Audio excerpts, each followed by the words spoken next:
Hey guys, I'm trying to, time it with the intro music. How is everyone doing tonight?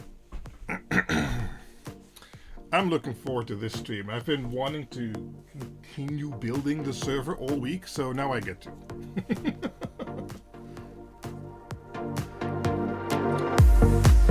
Guess I have to turn the music down,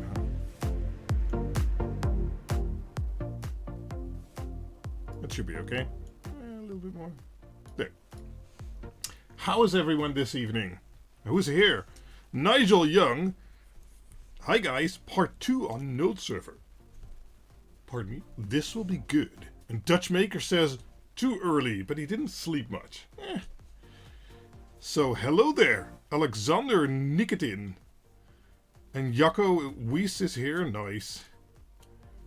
And Draadstal. Oh, and Jerems is here, nice. Welcome.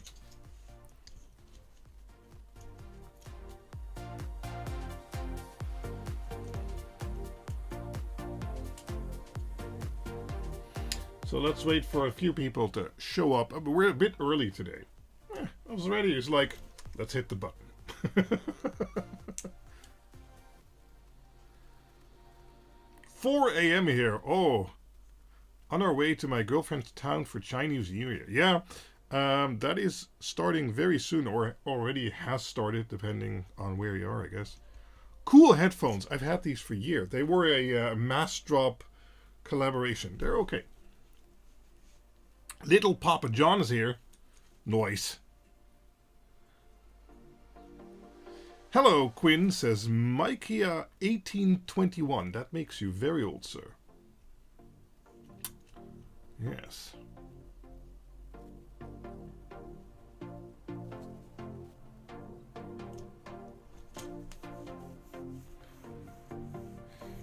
You notice these live streams don't show up in my feeds from YouTube. What? What? Maybe they'd like me to make more commercial breaks. I don't know. Hello, says Soak. I don't know. I announce them normally, and but you don't get the announcement if you look that you can be notified for it, or.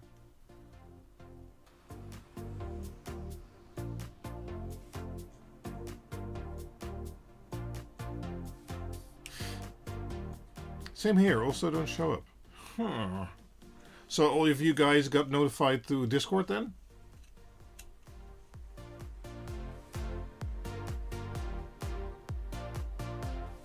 Same with BitLooney stream this week. Interesting. Yeah, I don't know. I'm not doing anything different, so. Lunchtime. Noise. I need a drink. Well, not that kind of drink, but. So let's test to see if the top camera is working correctly. Today we have Fanta Zero Sugar, which has sugar in it. And we have the lemon variety and the exotic taste. We don't have any special drinks. We drank all of those last week. So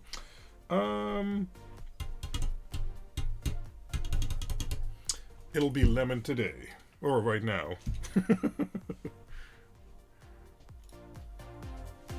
So I was just looking on my desk, and there's supposed to be some screws here, but I don't see them.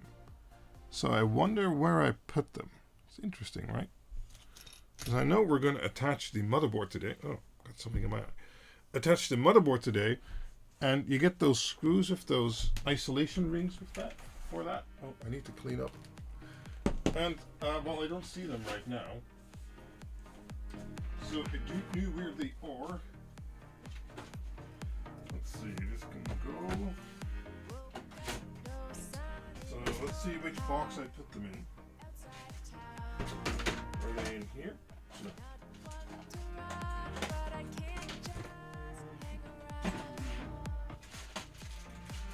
Yep, here they are. Okay, never mind. Good. Because otherwise we'd have to go digging for that. But we don't. It's right there. Good, I can drink my drink. Goedenavond, luidjes, says Dutch Taurus. Hey Quinn, I normally see an announcement on Discord, so use that heads up. Cool, okay. Oh, GS Mevo saw the announcement on YouTube and was able to click notify me. Okay. And Jarrogan always gets them. Nice. Yeah, I guess YouTube is very selective in that sense. I mean, it's okay if we're here with a little bit of a smaller crowd. That's fine too.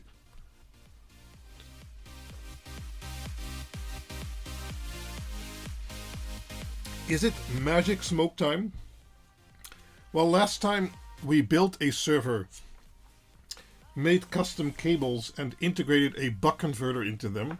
So, who knows? Hey, it's Johnny!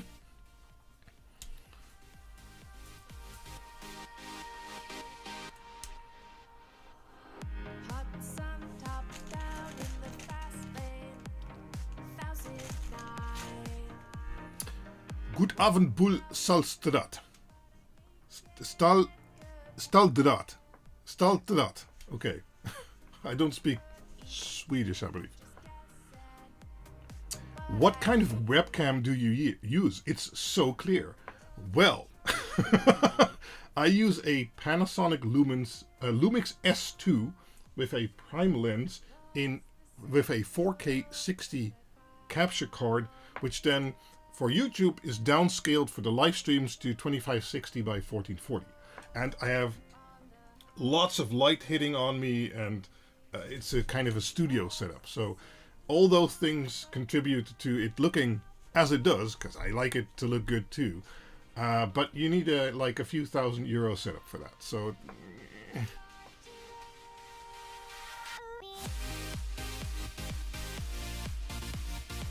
the A is the A with the little circle is more like an O. So stoelterot. Yeah, looking good. Thank you. More than I want to invest. Looks great though. Thanks, White Noise. Yeah, so you can do it cheaper if you get a second-hand camera. Some lights really help, and then a capture card. It doesn't have to be 4K 60, blah, blah, blah, everything. If you do it with a decent camera, so a second-hand mirrorless camera that you can use the HDMI out of, that already helps a lot. Will you be doing any fiber on dig boards? Fiber? What would I be doing with fiber on dig boards? Stoeldrood.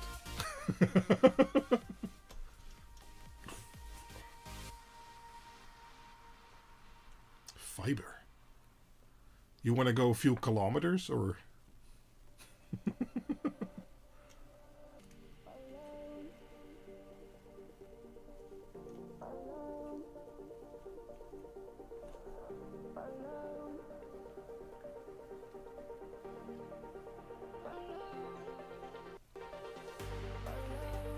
Yeah, but FR4 is fiber, that's true. So all the dig boards use fiber, but in a different way. Yeah, 400,000 kilometers. Side glow fiber. Oh, I have no plans for that. Sorry. Control LED on the other side of the city. Well, then you just route it to the internet. Put a MikroTik on there and, you know, VPN and 4G router. You can control it from anywhere.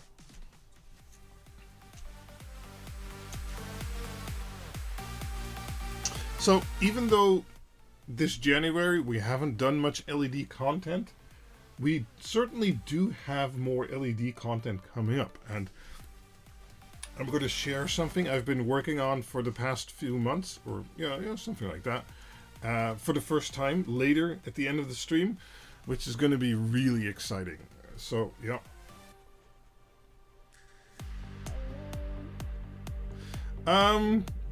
I have some ideas around about that. I don't know if they're going to materialize or not, Alexander, but we'll see. Especially related to the new house. I want things a certain way, which currently doesn't exist. And I would think lots of other people would also want it that way. That's also kind of how the whole Queen LED thing got started in the first place. So with the new house, I have some desires in regards to sensors and things like that, which currently isn't possible. So who knows? Tell us the secret. Shortest stream ever. Well, I can share you one secret. Are there any Canadians in the house? Oh, Dutch Maker, yes. We bought a plot of land on an... Oh, yeah, we bought... Stop saying more. We bought a plot of land, and we are currently in the process of developing a new house, just like I kind of sketched and developed this house. And then we're going to build that over the next 2 years. And it's going to include a nice office space with a studio and workspaces and things like that. Call Linus, we need Canadians.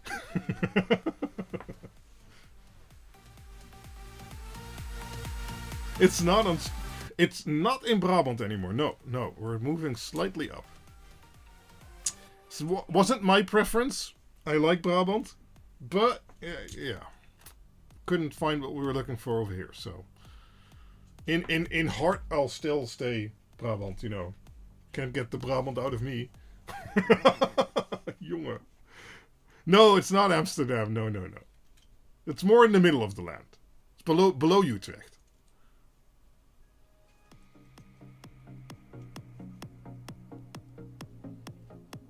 Brabant de gekste. Anyway, so no Canadians here? That sucks. Normally there's some Canadians here, I'd say. Well, for Canadians watching the stream after the fact, after years and years, I've done something that I used to do. I've gone into business with a Canadian reseller. And, well, he's opened his shop. He's received his first shipment. And this is the first announcement. If you're in Canada and you want to order Queen LED boards locally, you can now go here. And there will be an official announcement on the Discord, maybe tomorrow. And later in some video coming up, I don't know yet. But you heard it here first. If you're buying locally from Canada, this is a new person I'm working with. I trust him, otherwise I wouldn't go into business with him. But of course, for me, it's still new with this guy. But if you want to buy locally, that is now possible.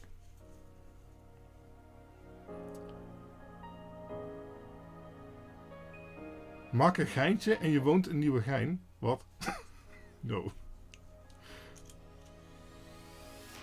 It's not a US state yet. Well, maybe Trump will have something to say about that. I don't know, man. Let's not go there. Doe een maaskantje imitatie. I don't have to do a maaskantje imitatie. I grew up around there, so...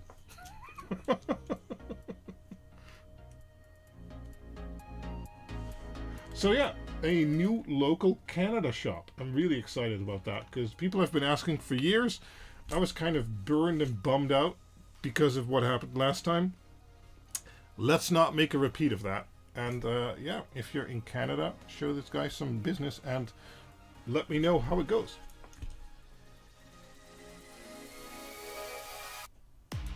Gulf of Mexico. Yeah, I heard he wanted to rename that or something like that. This guy. Does Canadian guy also ship to Brabant? I bet if you pay him enough, he would. But I don't think it's economical to do that. You can better order from Allnet. But yeah, this is one of the things I've been working on to get distribution arranged better. And I hope to follow up with more things during the year.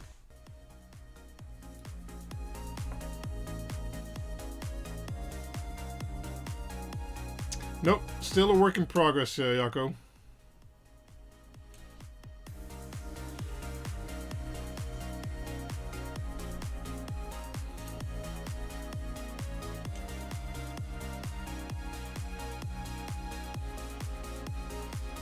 Am I sitting lower than normally? Should I sit more up like that?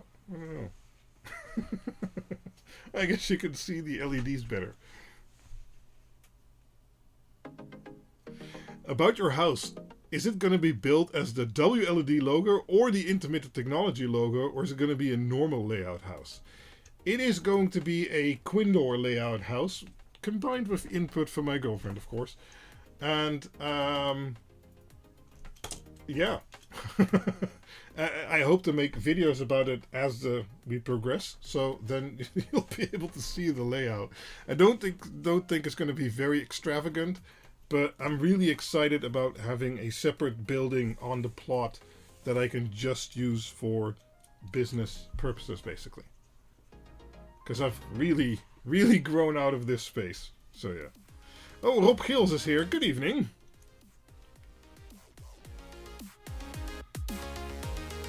So let's get the server and let's see where we left off last time.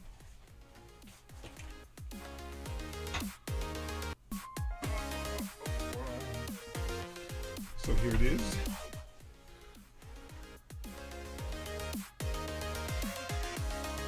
You made the wife very mad. Luckily she's gone for the weekend. You put her on a rocket? Why did you make her mad? Is she mad because I'm moving? No, I don't know. Your storage building needs to be 3 times bigger than the house. It's not going to be that big, but it's going to be plenty big. Oh, you bought a new 3D printer. Man, I really like my Bamboo Labs X1 Carbon, but the shit they're pulling right now, I wish they wouldn't be so sucky. I don't understand why they are like that. I mean, come on. They were awesome. They were an awesome company to deal with. They made awesome hardware and printers and stuff. And then they pull this crap. Creality K2 plus combo. Okay, cool.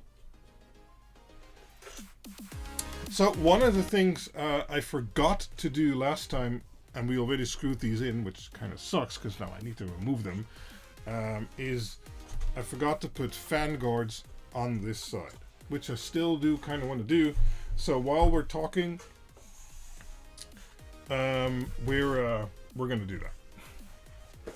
Now I need to find them first. This needs to go here. Don't know where they are. Could be in here.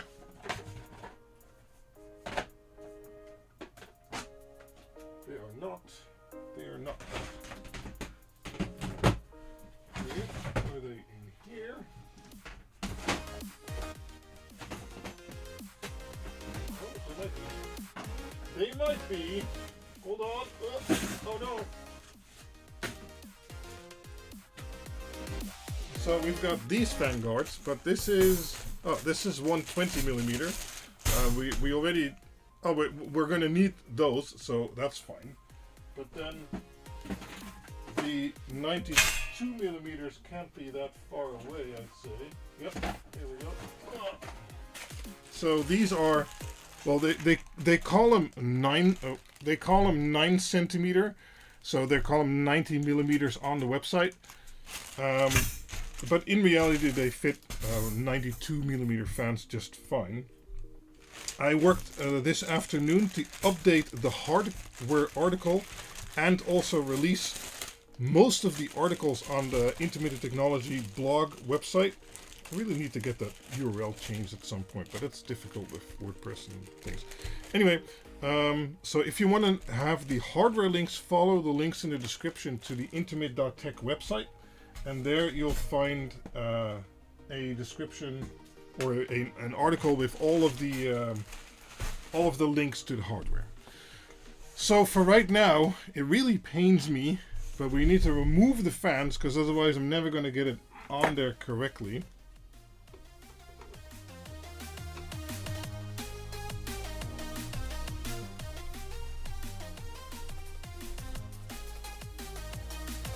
Oh, you missed the Bamboo Lab news?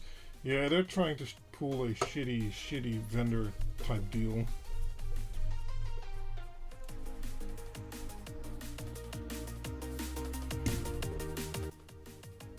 No LTT screwdriver. Maybe at some point. Yeah, maybe I should buy one. Okay. Oh man, I really don't want to remove these fans. We spent so much time getting them in.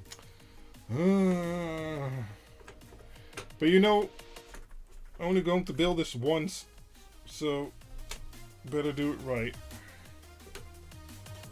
Well, actually, we're going to build it 3 times, but still, better do it right. You love your LTT screwdriver. Yeah, maybe I should buy one.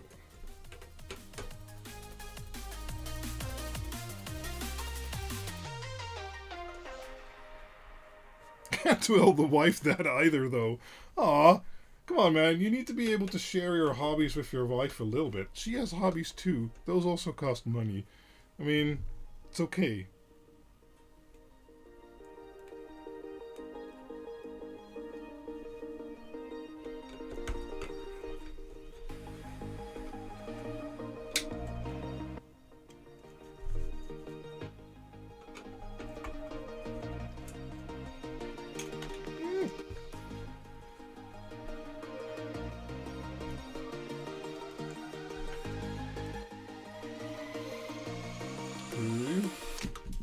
So, fans.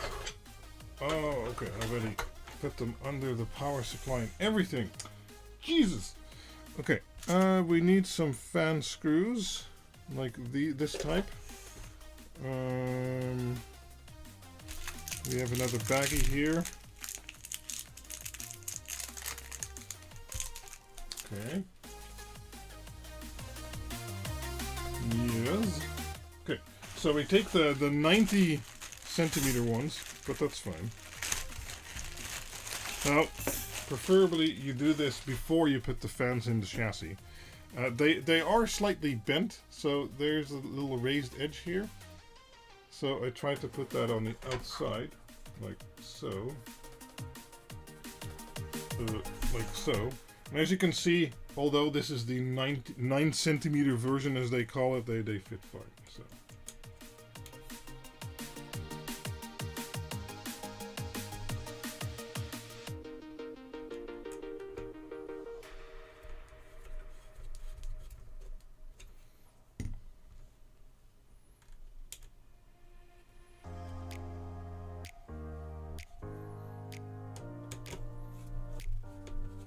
So while we're decoupling everything, there's no real need to decouple this because, well, this isn't touching the case, and this bracket or guard will be fully screwed down, so no chance for that starting to rattle. I guess, I don't know, maybe they just see it as a category there, Yako, but as you can see, these screws fit fine. Don't have to bend anything or do any weird stuff. Oh, that went in crooked. Okay. Oh, it's okay. So yeah, that's one done.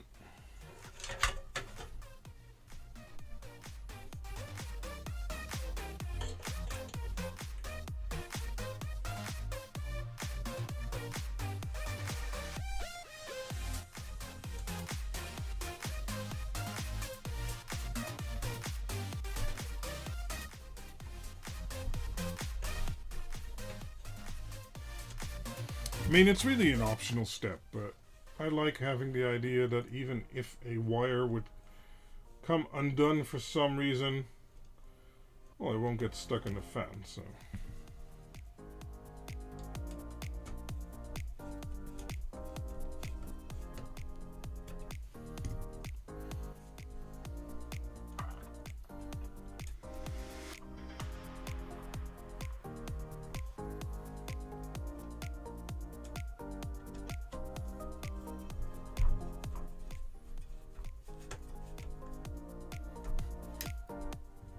Is it a milk crate? What?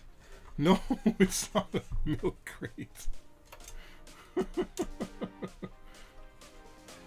Although, you know, when I was younger and had less money, we had servers and PCs in odd boxes, even in boxes. So, okay. Weird computer case. It's a NAS case. I mean, it has 8 hard drive bits. You can see more in the future or in a bit. I don't know where he's located exactly. Does his website not say Intertan? So let's try and get these back in the same position. Somewhat. Oh no, there's the whole gasket crap again. I know we said something about sticky tape last time, but I don't trust that either. I'm just gonna give it a try.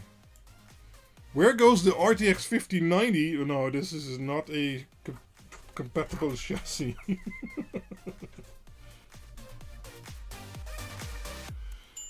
I've been debating if I should get one or not. I can use it, you know, also for the video editing and things like that. But it's really expensive, and it'll get hot. And I don't like the Founders Edition this time, because although they made an amazing cooler, I mean, I'm not gonna say they didn't. The problem is that it's an amazing cooler for a 2-slot design. Doesn't mean it still doesn't get loud. So I'm not sold on the Founders Edition in that sense. Oh, no. Screw it in too hard.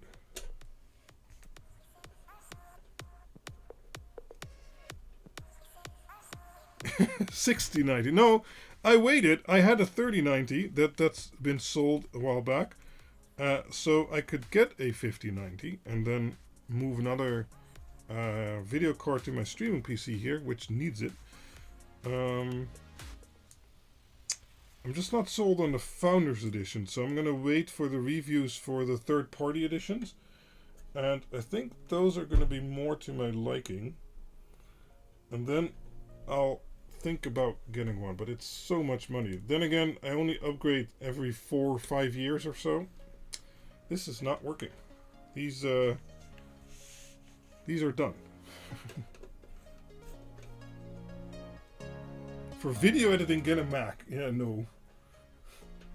I don't like Macs. Let's try it with this one.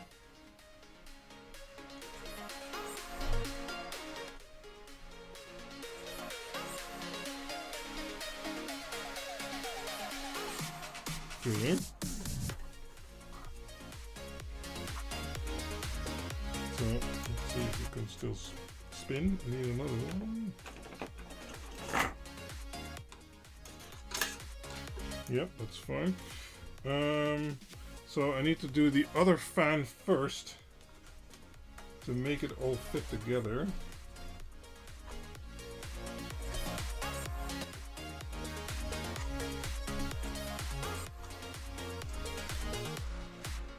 It's funny, it's kind of starting over where we left off. Doing the same.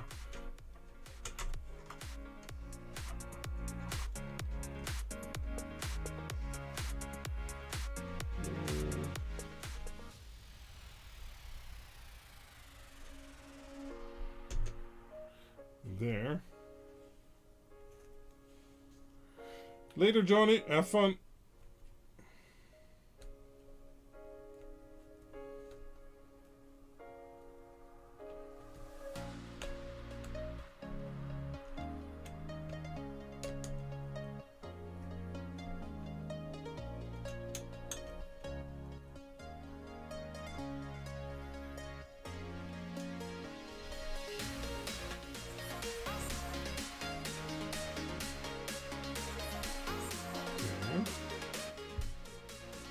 so now I need to reposition it.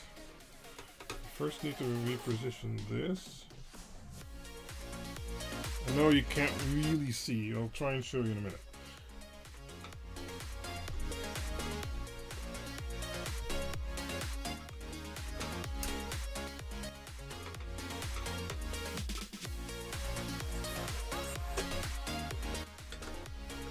Okay. Now this is too low.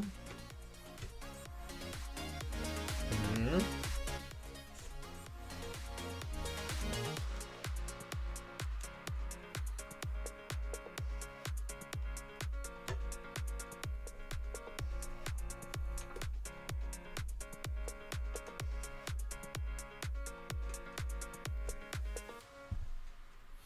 It's not as nice as it was last time. They're a bit crooked, so I'll need to fix that. Oh, there.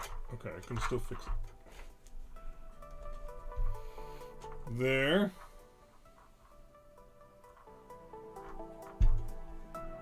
Oh. Okay, it's screwed in a little bit tighter.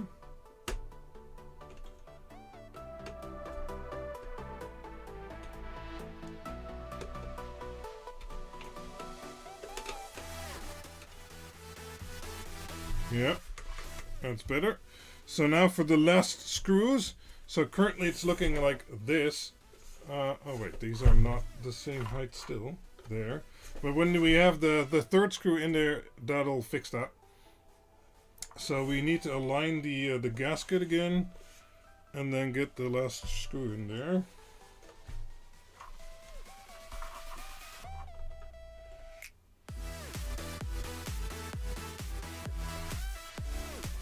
Like that.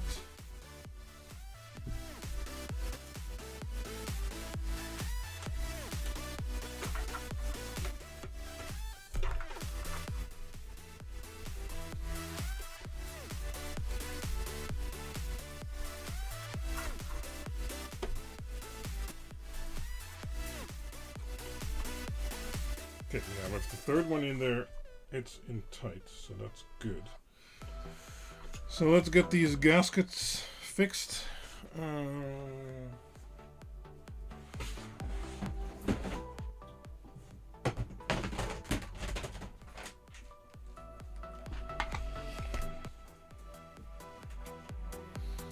Need to get the boxes out again. You need a piece for the middle screw. What?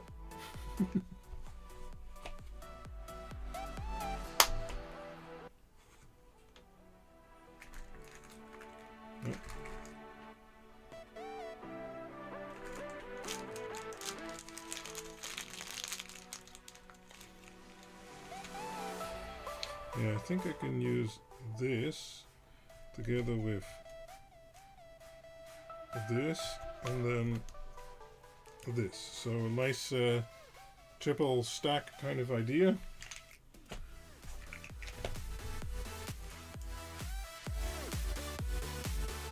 Sure, that could work. Yako.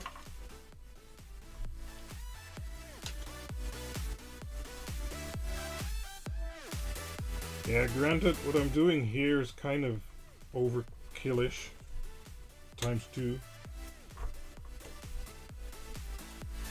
So, you know. I'm not sure that's actually in. It's not. Okay. So let's do the hole poke there.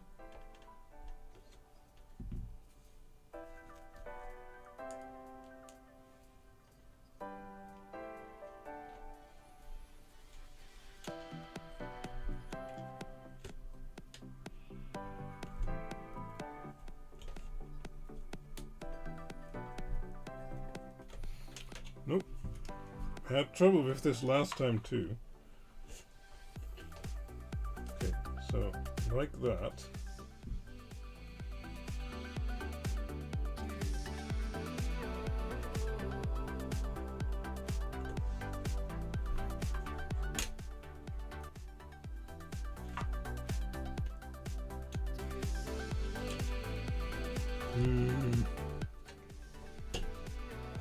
No, that's not it.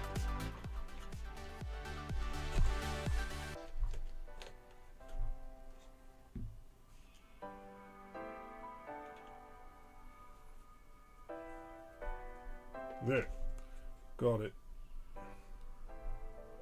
Good. Good. So let's take a look at that at the front. Okay, well this needs to be fixed.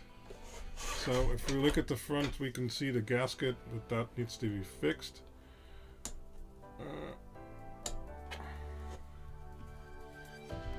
So let's undo these slightly. There.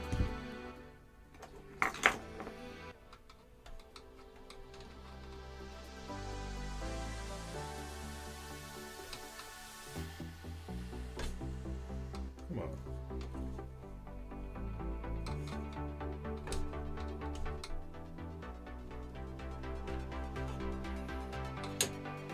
Well, the fan spins, so gasket isn't in the way.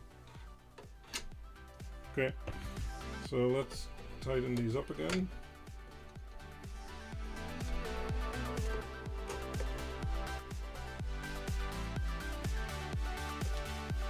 Oh no. See, then it doesn't work. Boonhaas, yes. Very much so. I'll also have to rearrange everything inside now, but okay. It's my own mistake for forgetting. Okay, let's fix this. Oh, we'll have fan spin today. After this step, we can actually start with the motherboard, so...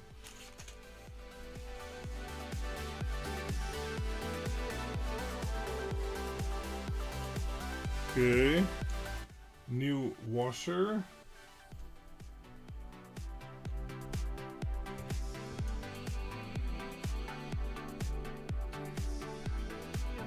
Yes. Okay, now they're nicely aligned. They're also in there tight, so that's not going anywhere. Let's check for fan spin one more time. Sure. Sure. Good. Nice. Okay. I keep smelling something burning, but I wouldn't know what would be burning.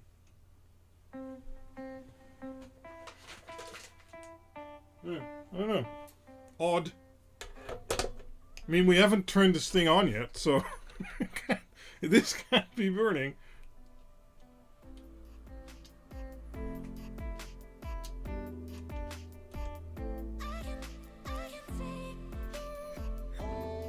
Yeah, maybe there is magic smoke somewhere. I'm just not seeing it. Or, yeah, exactly. Yeah. I don't know. It's odd.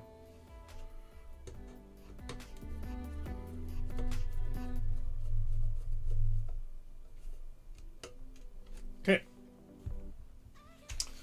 Let's close this up again.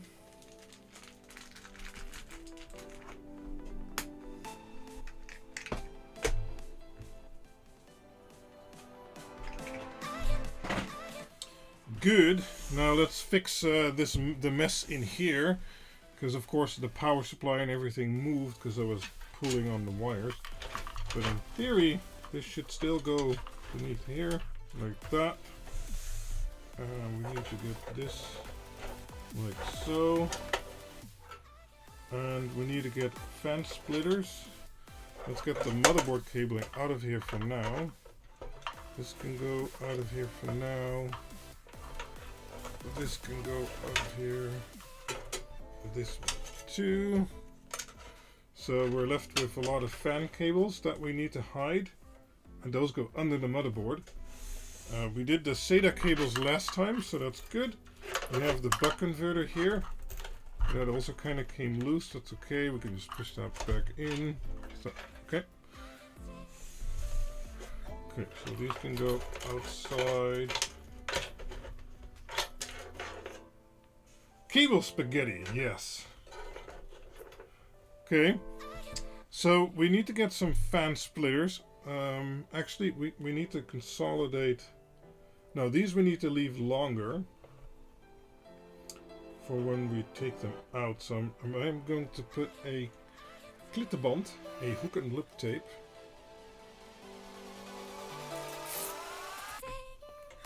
but only near the end, like that.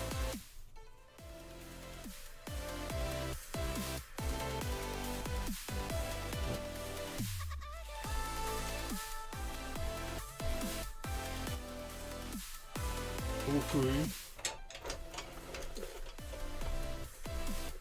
No. Good. And now we need to get some fan splitters. Now, I have some linked in the article that goes over the hardware. I didn't need to buy those this time because I have lots of Noctua fans that are not the Redux edition. And then you actually get those well, with your fans. So let me find those.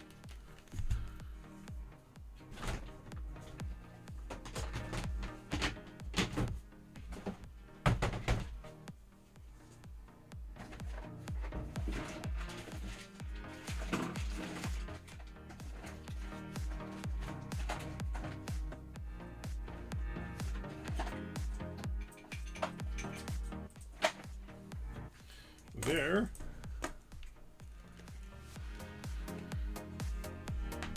The magic smoke smell. I need to check my phone real quick. One moment.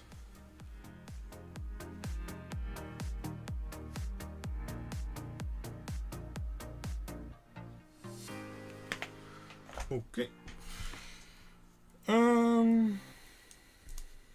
Yeah, so these are the Noctua NA-YC1s, a white cable, and this is the same thing, a white cable. If you buy Noctua fans, you get one with each fan, while you often don't need them. So that's easy. So we can then hook up both fans, and because it's PWM controlled, both fans will do the same. But in our case, we have two fans up here, which we want to do the same, and then two fans down there, which we also want to do the same. So that is all good.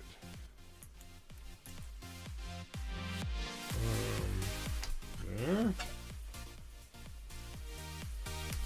There. Now these need to come up, but I only need a little bit. I think we'll have to do that when putting the motherboard in, because it's going to be cable spaghetti down here. And then we only need like this much sticking up once we put the motherboard in, right? And I think we're actually there to take a look at the motherboard and prepare it. So we're going to use a Minisforum BD790i. That is, instead of, although it has the I, that is a AMD motherboard which has a Ryzen 9 7945HX, and it's a 16 core processor, so 16 physical cores, but it's a mobile processor, so it actually uses a lot less power, but still boosts to 5.4 on lower loads. It supports, it says 64 gigs, but I know it works with 96 because Node 1 has been running with that for months. It has two M.2 SSD slots. They're PCIe Gen 5. We're not going to use Gen 5. We're going to use Gen 4. But it also has an X16 slot. And because we're going to use a PCIe bifurcation card, that means we're going to have 6 PCIe slots to start with. And we're even going to bodge in another network card in another slot, which is the wireless slot. So that's all going to be really interesting. But we'll talk about that once we have it unpacked. But like I talked about in, I think it was in the previous stream, we're going to use 25, or we're going to have available 25 of the 26 PCIe lanes that's available on this platform. So even though it's a mini ITX board, we're going to basically be using all of the PCIe lanes that any AMD board has, unless you move beyond the desktop platform. which is kind of unique for it being mini ITX.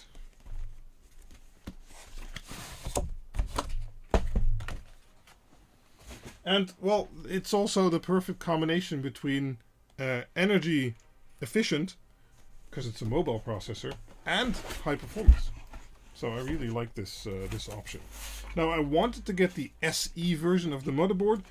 I waited for it for over 2 months, and then they got back to me, or I mailed them like, hey, what's going on?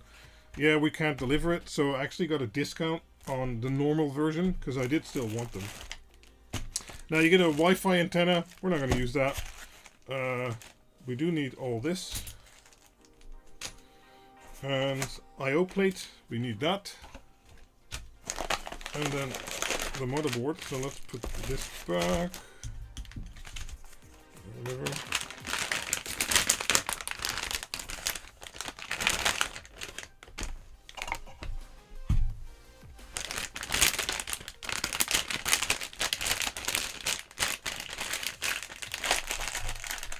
Okay, let's get all this out.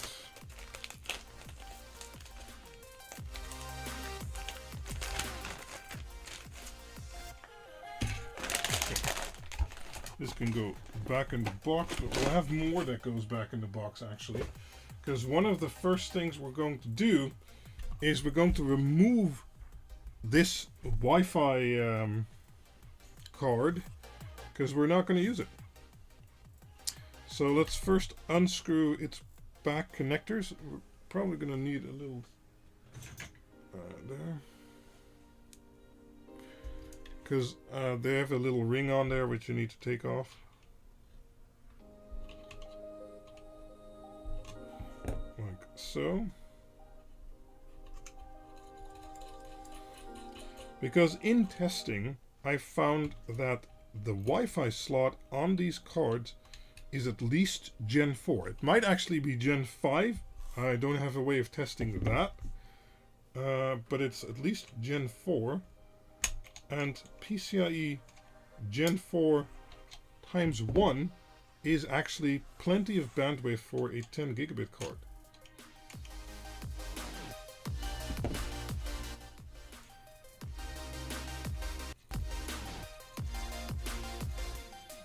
I did not want the 95i SE. I wanted the 790i, the 790i SE, but that one has basically disappeared because I didn't need to do this. Anyway, we just need to unscrew it here.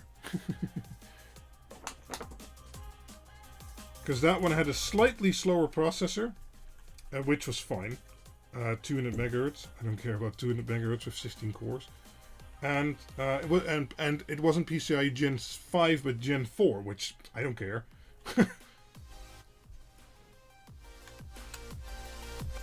Oh yeah, you can use it for a Coral TPU. In this case, the way we're building it, we'll have, well, 6 M.2 slots, so we could use a Coral that way. So we're just taking this Wi-Fi card out. I didn't need to remove these rings, so we're going to put them back.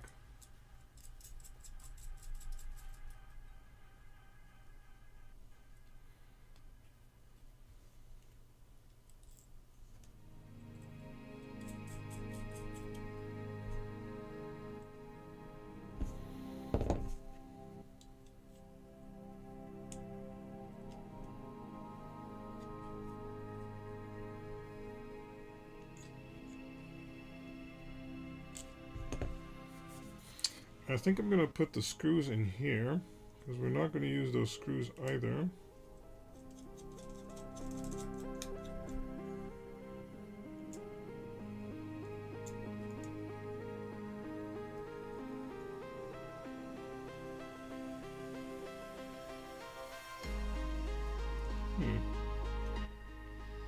There we go, I think.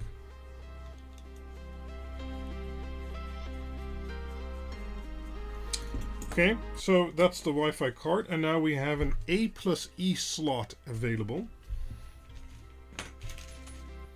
Let's see if we have a little baggie for the Wi-Fi slot. Maybe not. Oh, well, I can use this baggie. We're going to need this anyway. Yeah.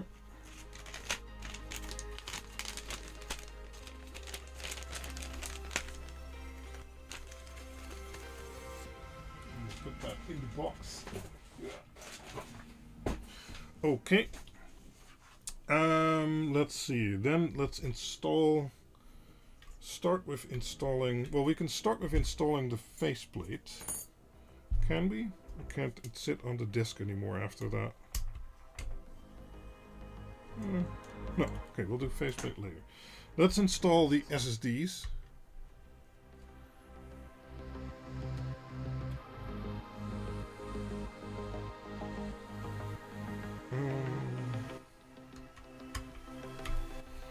For the SSDs, I've gone with a bit of a more obscure choice, I guess. We're going to use two Seagate FireCuda 530s. They're slightly older SSDs. They are Gen 4, but from the first wave of the Gen 4 controllers. The downside is that they, well, this one not so much. They can run a little bit hotter. I don't think these do. But the upside is, and that's why I bought them, is that the this SSD has a lot larger terabytes written than, for instance, a 980 or a 990 Pro. About double, so we can write 2.5 petabytes instead of 1.2. And since I want to be running this for, I don't know, 5 years, that's kind of important. Because I also want to abuse them for all kinds of things. I'll be running my OS from here, that's not going to use much, but I'm also going to run all the VMs from here, which is going to use some, especially because we're going to do replication. And I want to use it for some L2 ARC caching. Now, officially, ZFS aficionados will say, "What? You can't do that. You're gonna blah blah blah." And they're right. Absolutely. If this was an enterprise environment, they would be 100% correct. But it's not. So I'm going to partition these SSDs the way I want them, and then I'm going to ZFS over their partitions. You can't do that. I've been running for that for 6 years, so that's fine. And then I'm going to use it for all the things, and yeah, it's going to work great, because that's what I've been doing for the past 6 years, and it's been working great.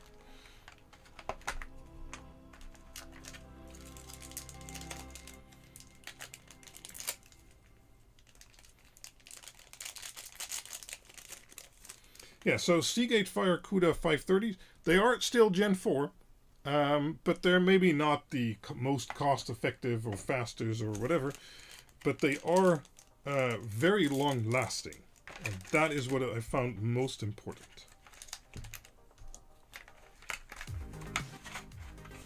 Don't need all this other crap.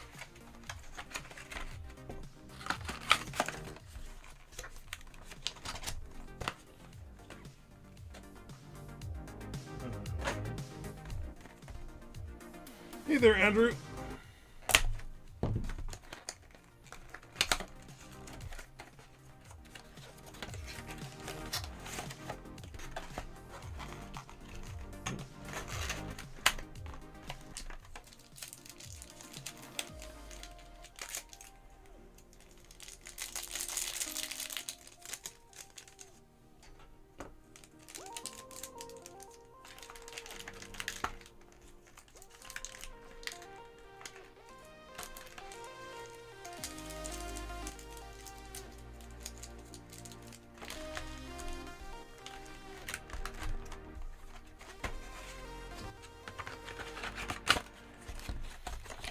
There. Now this SSD cooler, I've used it a few times now. It has a little trick, as in you can't screw it down completely because then it'll start bending the SSD. Oh, you got a dig Uno replacement. Nice. Well, not nice, of course, initially, but at least you got a replacement. Now these pins you can pull up like so. And then you can just slot these in. These are both 2 terabytes. And as I said, I'm going to cut those up in various partitions for the VMs, we're going to do a mirrored boot volume, of course. That's going to be 64 gigs, something like that. Or, yeah, 64 gigs, yeah. And then we're going to do, I think, 256 or something. I need to check my documentation of mirrored storage. So, mirrored NVMe VM storage. And then we're actually, the largest part is actually going to be unmirrored. Because the idea is that we're going to get redundancy from the cluster, and not so much per node. So we don't need a mirror per node, because we're going to have 3 replicas spread out over different nodes, instead of having multiple copies on a single node. Now, some VMs will be like uber important, and they'll get 2 copies with a mirror on the local node, and then 3 copies on all the other nodes, which then also get 2 copies and blah, blah, blah. But that's going to cost relatively a lot of storage, while having 3 replicas over the network is just fine. So we can peel this off. Oh. And then we can put it in place. Like so. This is going to be actively cooled, so that's going to be perfect.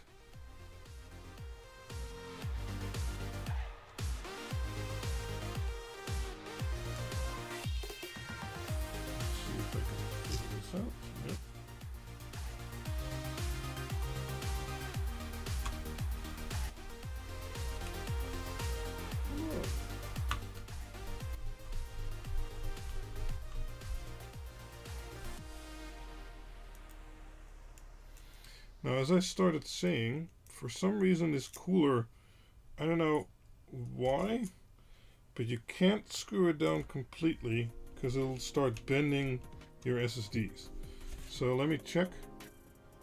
No problems yet.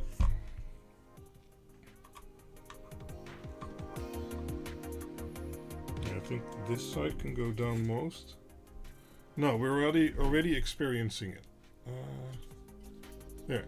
See that it's now kind of crooked? So let's undo this screw a little bit. There. And we can maybe screw this one in a bit more.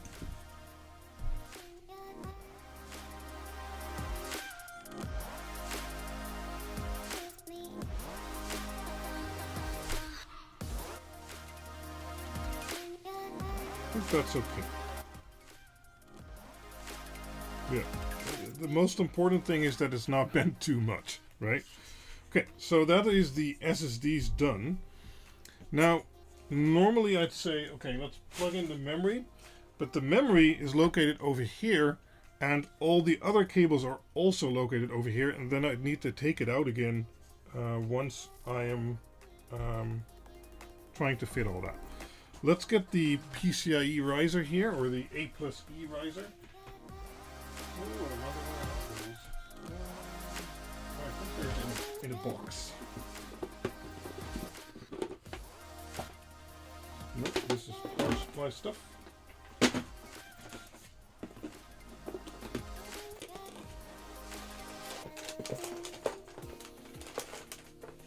There.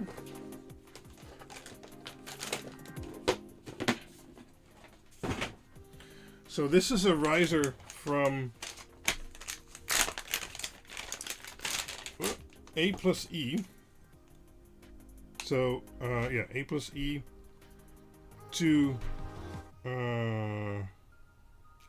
to PCIe sorry, PCIe times 4. Now the slot is only, or this one is only times 1, so this will also only be times 1, but that's okay. Now, last time I built node 1, I had a little trick. So this just plugs in here like that, but it will need to go partially under the heatsink. So I'm going to take it out, and we're actually going to bend it here. But I'm using my finger here to make sure it has a decent radius, like so. And this can then later go like that. Okay.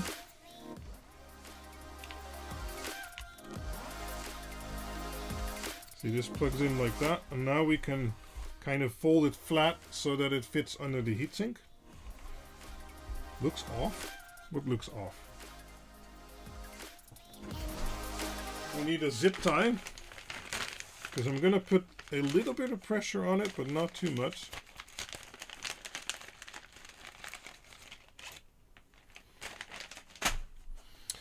So there is the holes that were used for the Wi-Fi screws, and we can actually abuse those for a little zip tie.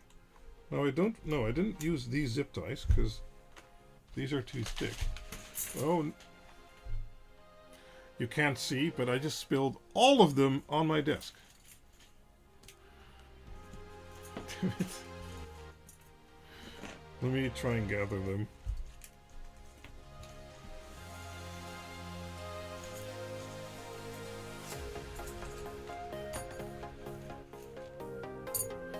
Okay, let's try and get these in somewhat sorted order. Don't you just hate when that happens?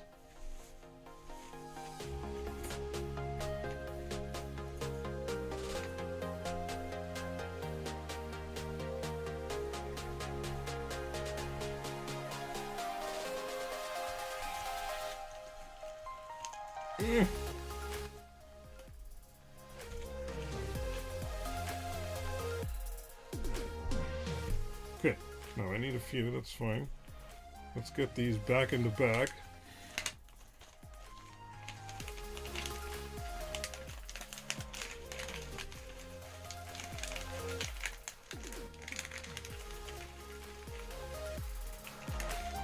Come on.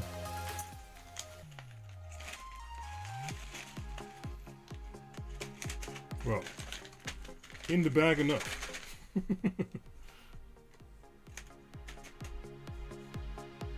Okay, well, we need a few. So, the thing we need to watch out for is this thing will not go through the holes over here, but the zip tie will. So, I want to have them, I believe, both on this side, because I also don't want it on the bottom of the board. So let me try and make that happen. Means I have to route it through here. And then route it through here. Okay, so now at least I won't have any on the bottom, which, well, there's not much space there either. And I also don't want one on top of here. So now I can take this one.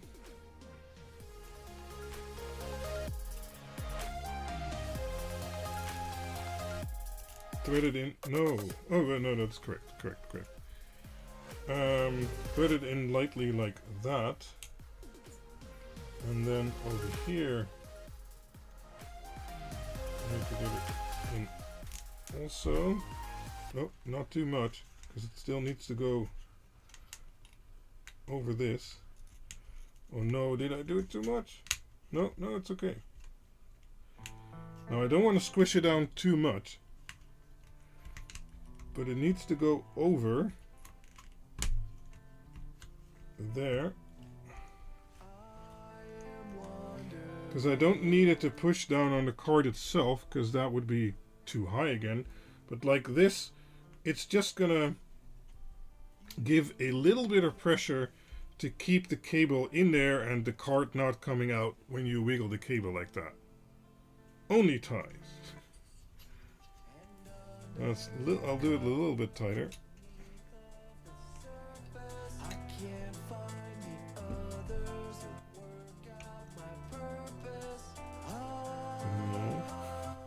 Maybe on this side.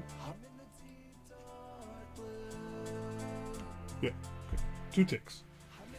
There, that's perfect. We don't want to actually bend the cable, so we just want it to help keep it in place. So let's cut this off. And let's cut that part off. I can reach it.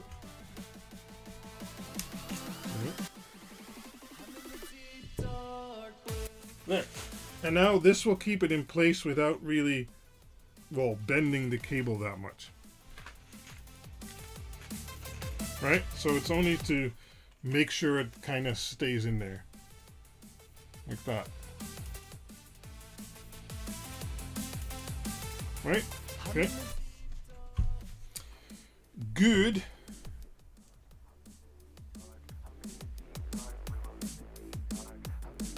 Yeah, okay, so I'd go for the one with the cache on there, Jacco.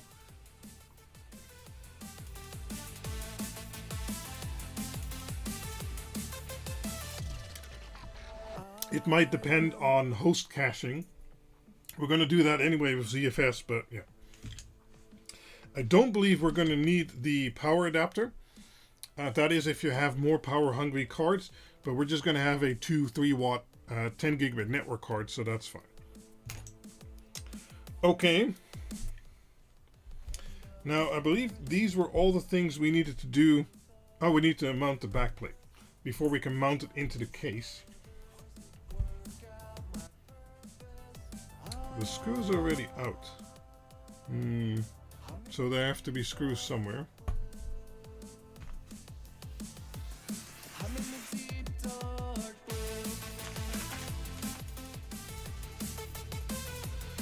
I believe that's these.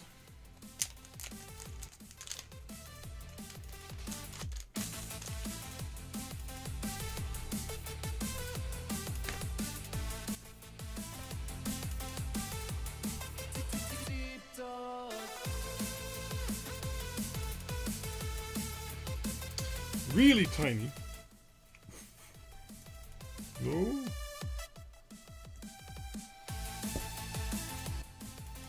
Okay, hold on. There.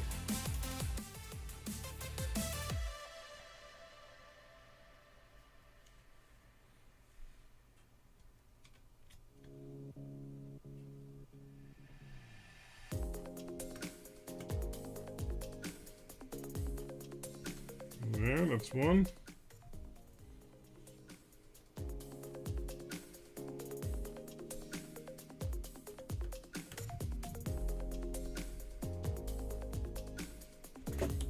And that's two. Let's put these back in the bag. I don't know what they're for, so.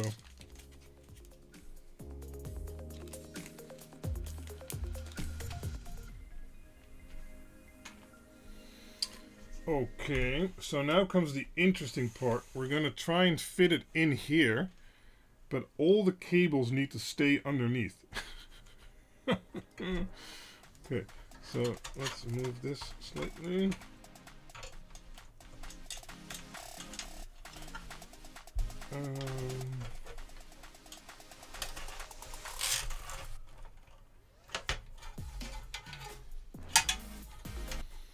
So let's try and maneuver that in.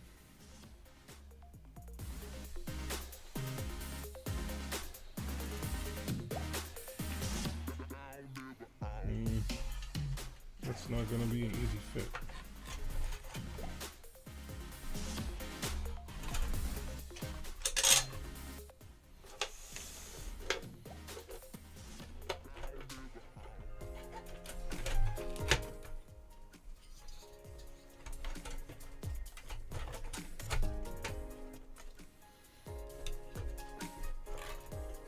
I mean, it should be possible, but, you know,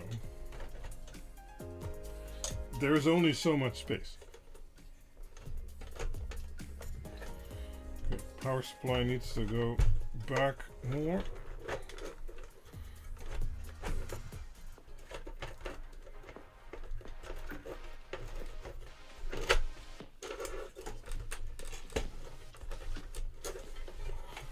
Okay, we're almost there. We just need to get this cable bundle down. Here we're okay. These line up with where the fan connectors are, so that's good too. There's just too many cables going through here that I need to figure out. Yeah, so the problem is over here, right? Can they go under?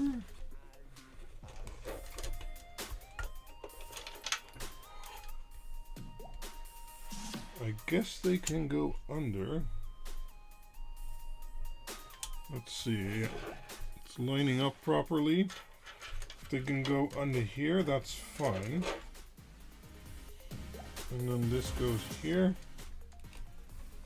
Yeah. That's okay. Now I'm gonna plug in the fans. I don't remember which ones are which. That's a problem. These are coming from down there, so I'm gonna plug in these first, because then I can still tuck away more cable, right?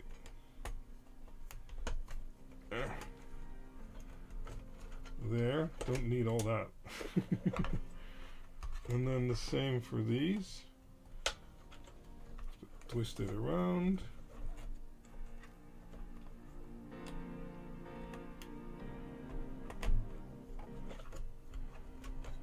Now I forgot to get one cable up, and that is the cable for the front panel. So let's see if we can still find it. Because we do need that. I believe that's this cable. Yes. Okay, good. Now we don't need a lot of that either. So let's plug it in. We removed the USB ports, so we don't need the USB ports. And once we plug that in, we're gonna jam it down there also. So that's the theme of this build. Jam the cables out of sight.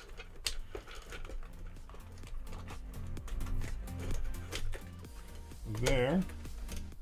Well, you can see the hole. That's good.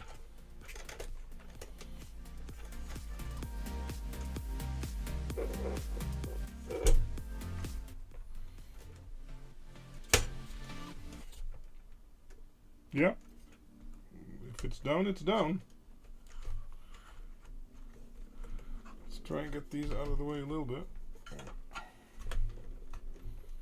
Okay. Oh, wait. This needs to go down.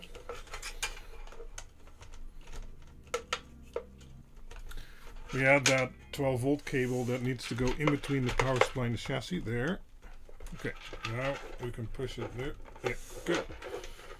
It only just fits, but it just fits, it fits. So that's good. Okay.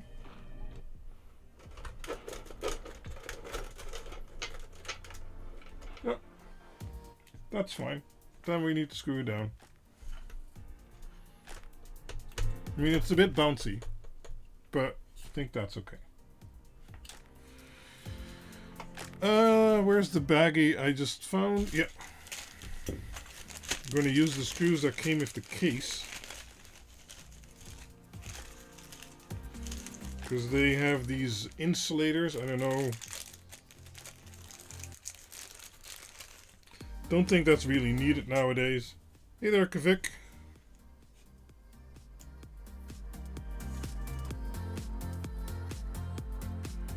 But we're going to do it anyway. So let's see if this is the right screw. It is. Not going to fully tighten it yet. No, is it? It's not. Oh, okay. These are all the same, I think. Okay. Oh, it's behind my head. No.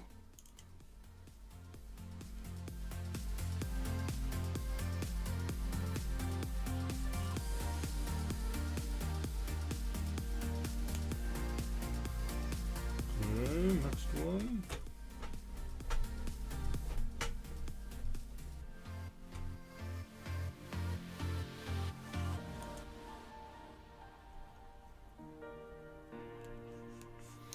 Yeah, it's a nice motherboard, huh? It has 16 cores though, and we get 25 PCIe lanes.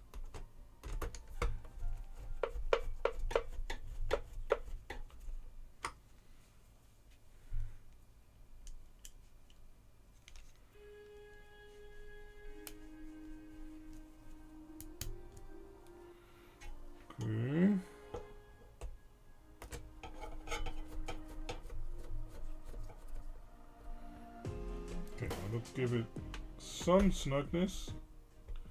Not too much, doesn't need much. Oh.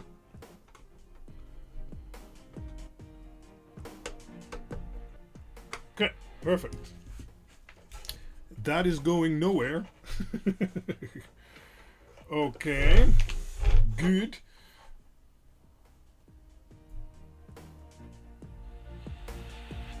It's building a Game Boy that's faster than most of our desktops. Kind of, yeah. Okay, so now we can install the RAM, because otherwise we won't be able to reach it anymore. And for RAM we have a really nice kit.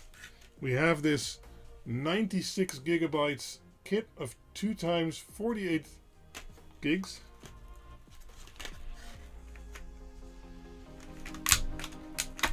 Which is going to give me plenty of memory for running VMs and caching and things like that. Especially considering there's going to be 3 nodes, so I don't have to run everything on a single node. Okay.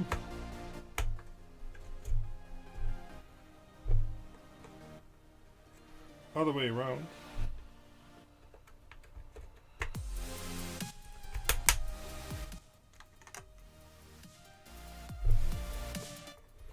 DDR5 SODIMMs, who knew? Okay.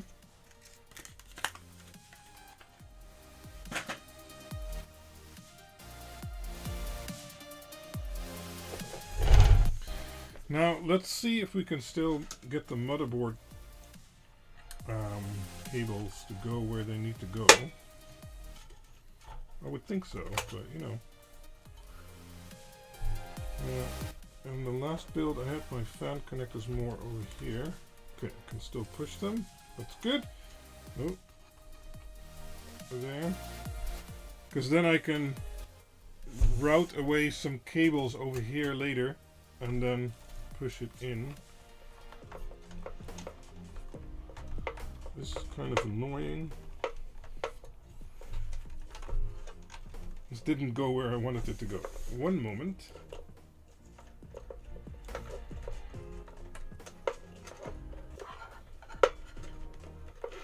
Yes, good. Go down there.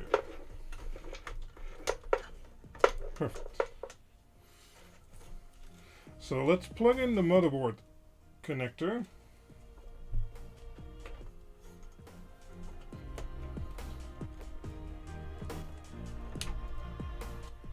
Always needs a bit of wiggling. Okay. And we should be able to kind of fold all those cables in here and then fold them again until it's a nice little bundle like this. Right? So then it's nicely tucked out of the way.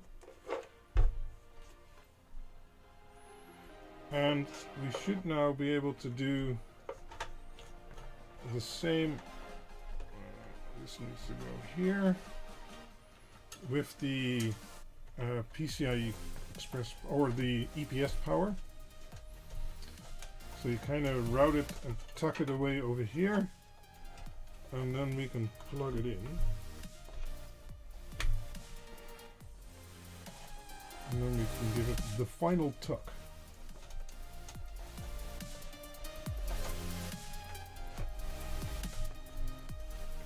Like that.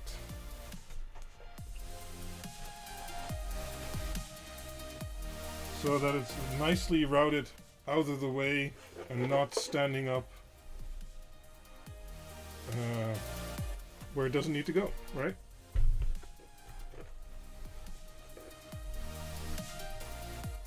And now we still have our AC plug, which in the end will go somewhere over here, connected to this guy.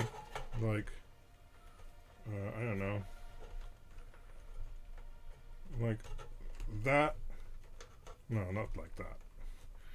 I don't like that. There should be space for that over here. Yeah, like that.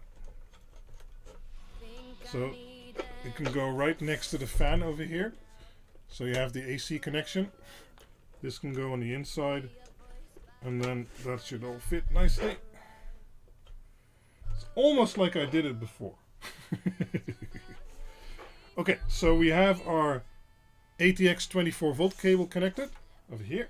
We have our ATX EPS 12 volt cable connected over here. There's no more power cables than that because everything else will be Molex, and that is our SATA base in the floor below. But we did that last time, so that's already done. Those cables ended up over here for SATA. So let's do the CPU cooler. Now that's kind of special in this thing. And that's also why we needed to do the other guy first. The this expansion here. I need to find the screws for that. I think that's these. Let me put this back. Hold on.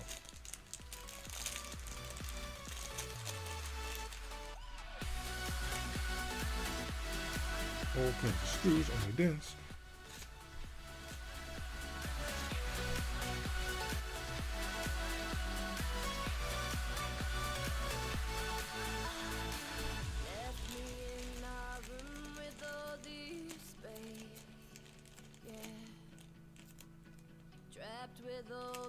The main power supply, you can put it where the one is in this case. Well, normally it uses an SFX power supply, but then the layout I'm currently doing would be impossible. Right? Let me try and make the focus better. Why are you not focusing?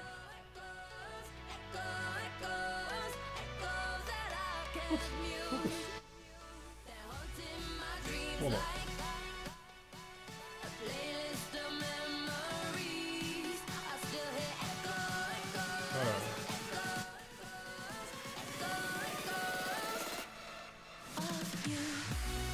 Nope, it's convinced it needs to focus on this.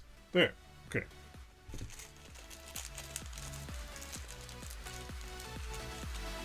Later there, Dutch maker.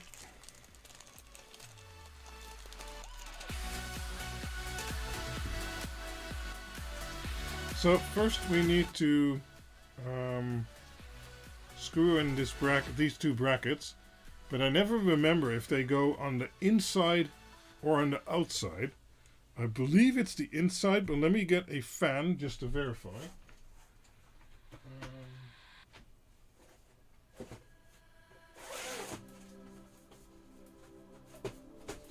Well, I guess we can use the fan we're going to use in the end.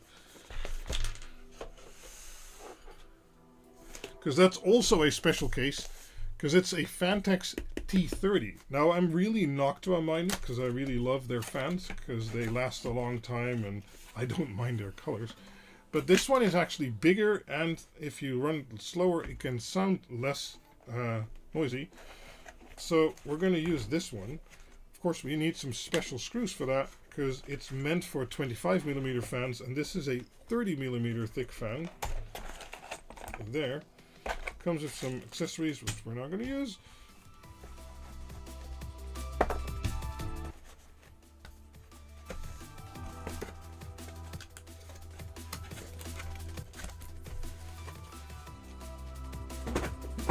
Actually, did they include screws? Oh, they did. Might actually be able to use these included screws. I haven't tried that yet. Okay, we'll try that. Anyway, I need to know the fan spacing. And I think like this it's correct.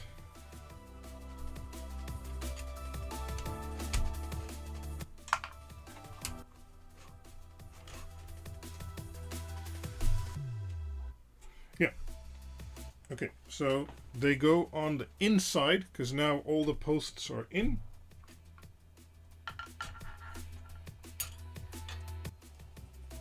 So let's screw that down.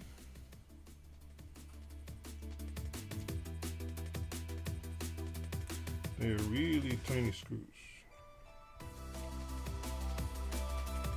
Nope, wrong hole.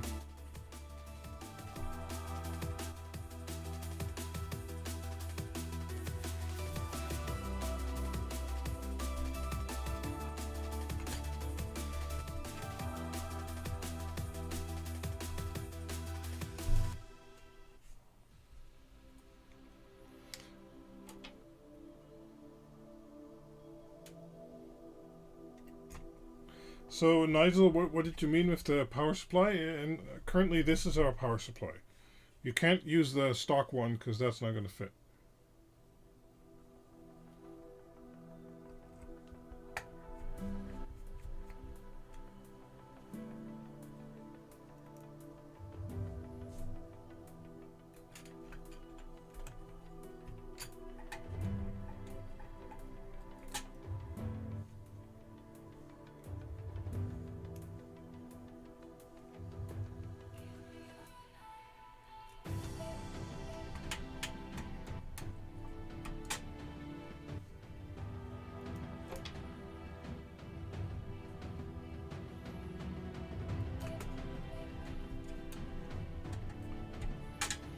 Okay. Good. So now we can put this fan on here and we want it to blow up. The reason for that is normally you want it to blow into the heatsink, but then all the hot air from the CPU will be blown into the RAM. I don't kind of like that. And with our airflow as it is, it'll get fresh air like this. It'll get fresh air from the outside because the heatsink's exposed to the outside. It'll suck that up through the RAM, so the RAM also gets cooling, and then it blows it up, and then these fans will exhaust it. So that is fine. So I believe the hub should be up. Never know. Yeah, the hub should be up. Okay. Now we need to make sure this cable is in the corner over here. Over there. And we fit it on those posts. Okay.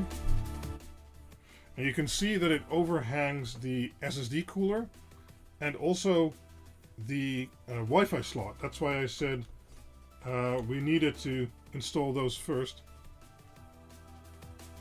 No, the 3 lead.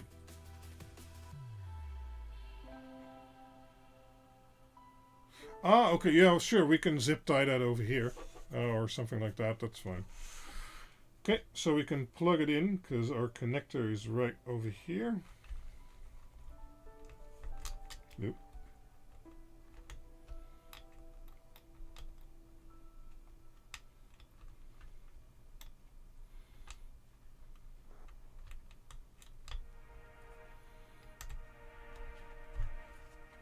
There. Okay, we can tug this cable away slightly. Yep. And let's try the screws that came with the fan, because if those work, we don't need to buy extra screws. So normally you get these. You get these, and these are for the 25mm thick fan, right? But we have a thicker fan. Ah, no, you do need to buy extra screws. Okay, so I did check this. But the fan mounts on this motherboard heatsink are M2.5, and the screws you get with the fan, one, they're way too long. Yeah, way too long. And they're M3, so that's not going to work. Okay.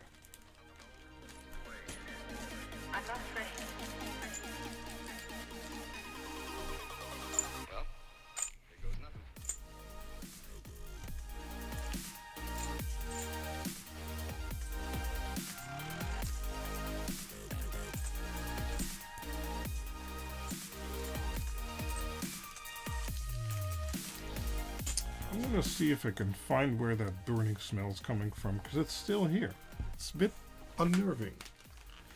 It's not really burning, I don't know. It's coming under my desk. Not really.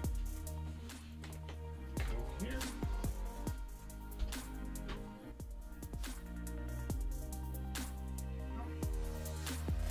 Oh, maybe I'll find it later. Ow, okay. So now we need to find a part. We need to find those custom screw lengths. That's going to be interesting. They talk about another kind of world. Another kind of world. Creative.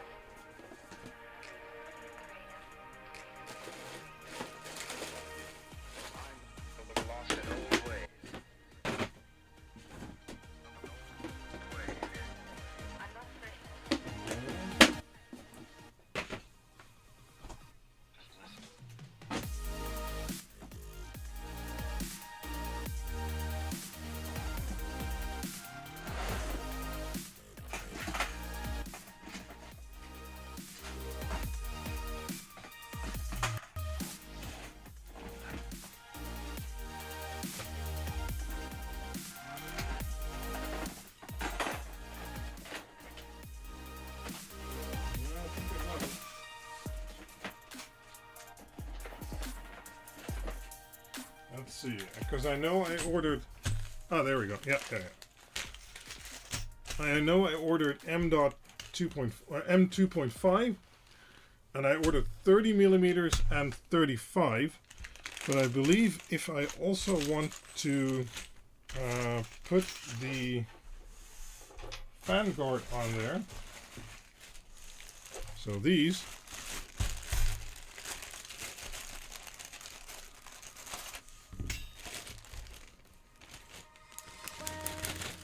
We're going to need a little bit extra height.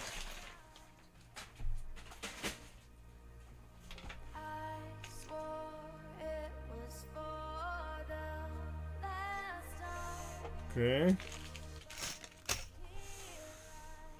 So let's get 4 of these. So M.2 35s.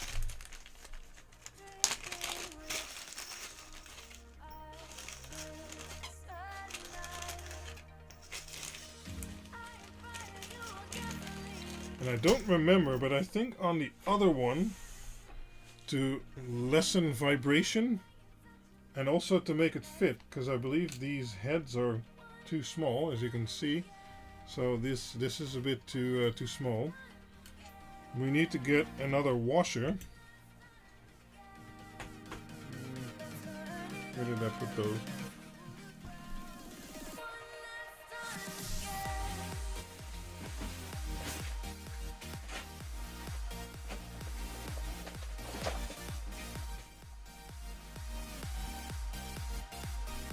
Right. FTD. Okay, I can put the screws back.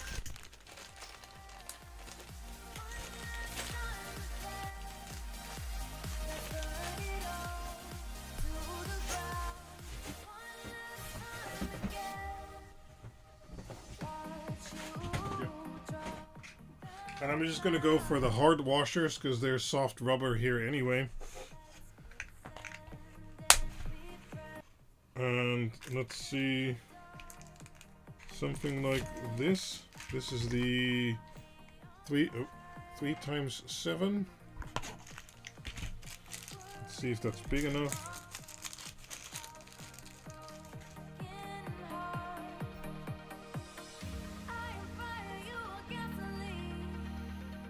And then we can put it like this.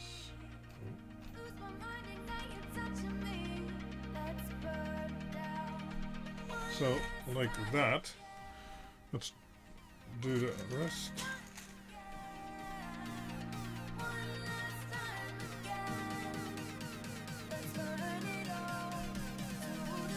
No, I'm not hiding the magic smoke. If something would be burning here, I'd tell you, but I don't know what it is.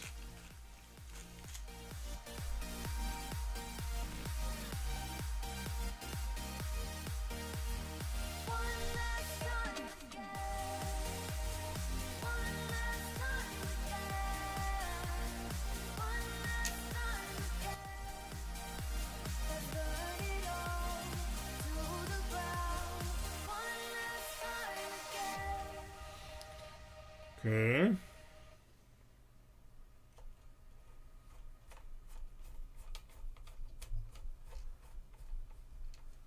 Oh.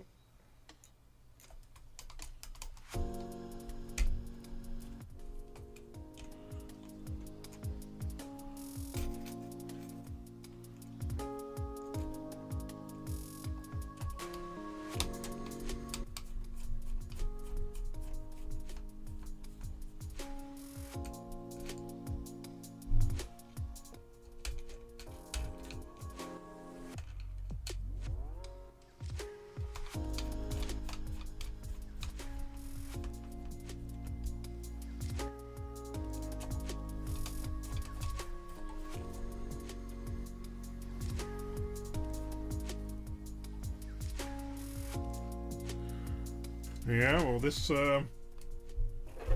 fan isn't going anywhere.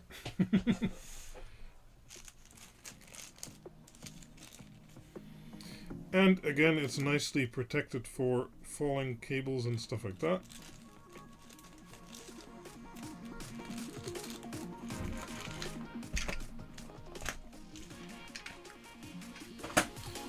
Good, good, good. let's see what we do next. I think we could look at installing staple fab. What?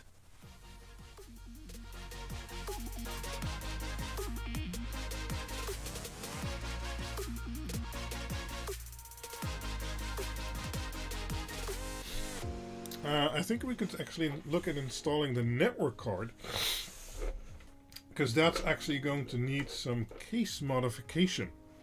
And let me get the network card. I think I have it over here. No, this is the other network card we need. Okay. Okay.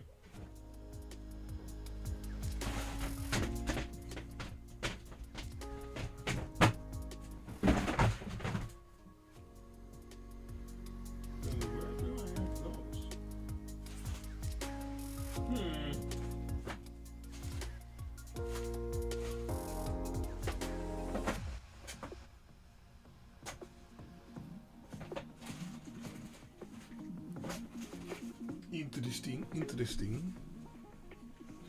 Network card. Oh, network card. Maybe in here.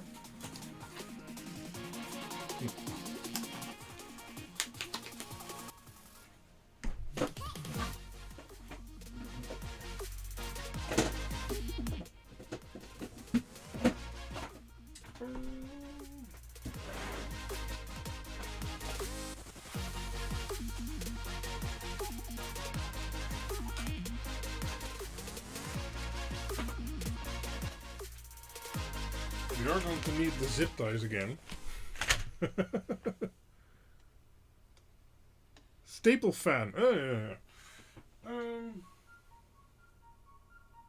Okay, need to check my boxes. Nope. Check this one. Nope.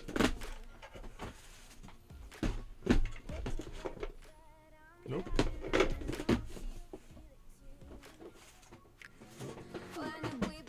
Okay. Interesting. Is it the last tub I'm not looking at?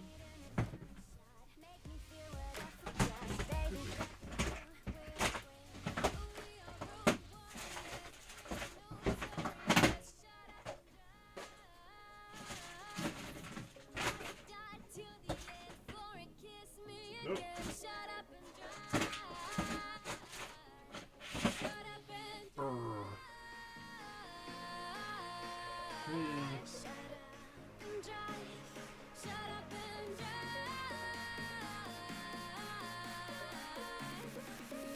Now I'm wondering if I ordered them. Let me check.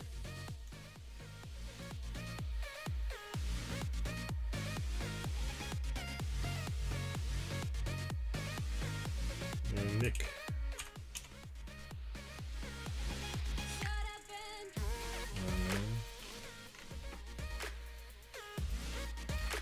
He's been folded. What are you, a pack rat there? Oh, I'm yeah. 10 GVE. How many did I order? 2. Yes. So I should have them. Okay.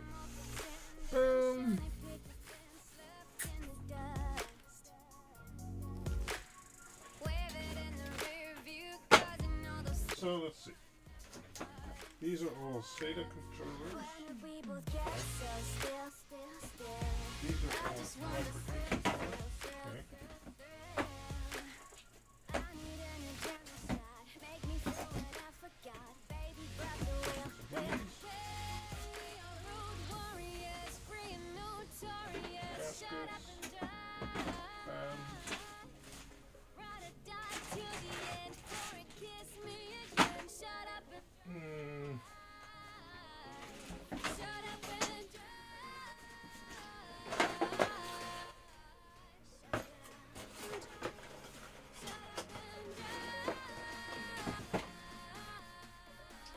Let me get things in order here. Hold on.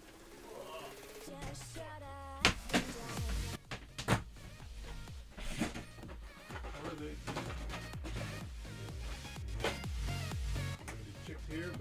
No. Okay, no.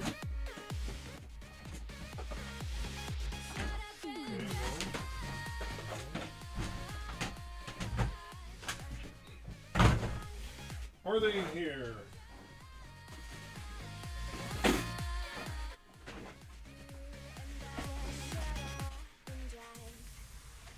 No.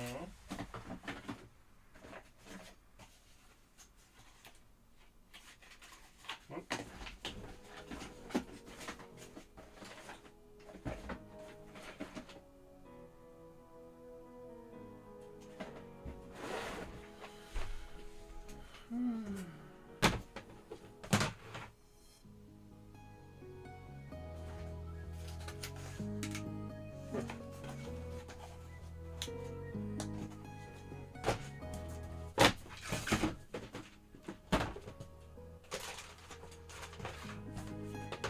Well, we can continue without. That's not a big problem, but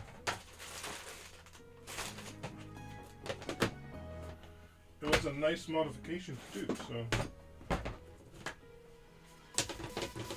let me see if I'm missing a box here. One moment, please.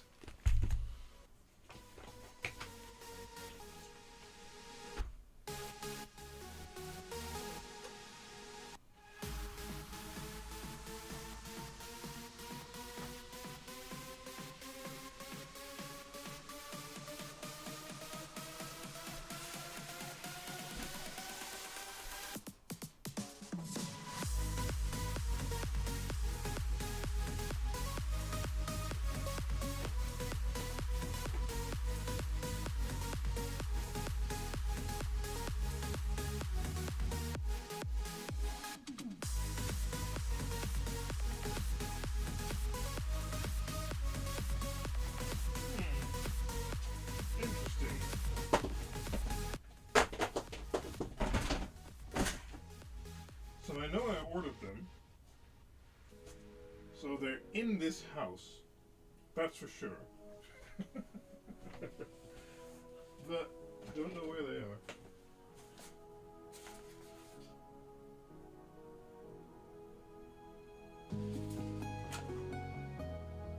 Oh. And I found it. So the network card we need is specifically this guy. Yes. This is a Mac OS compatible AQC 113, and that is a Quantia chipset from Marvel that will do 10 GB. And the Mac OS compatible is important because that means the card supports PCIe Gen 4 times 1, while a lot of others, and I've tried multiple others, do not. Right? And those need PCIe Gen 3 times 2. So you need to have specifically this card. Now it's linked in the article again, so you can buy it there. First thing we're going to do is we're going to swap the bracket for the smaller one, and then we're going to jank it into the case. Because there's no proper way to do it.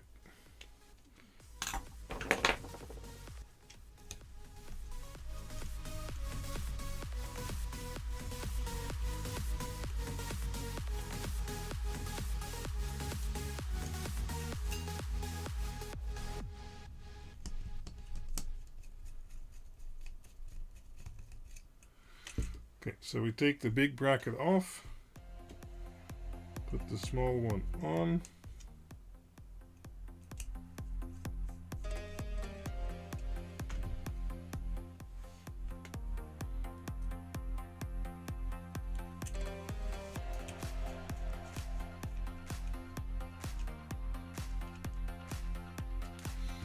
There, like that. And now we need to figure out the exact location this goes.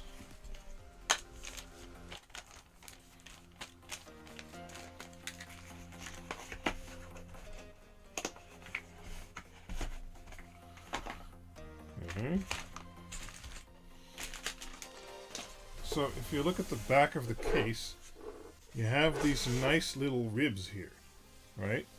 We're going to cut away one of those ribs to expose the RJ45 port, and that's it. Then you have an extra network card in your case. So this should just fit in here like so. It's almost like it's planned. Oh right, we still need to do something else.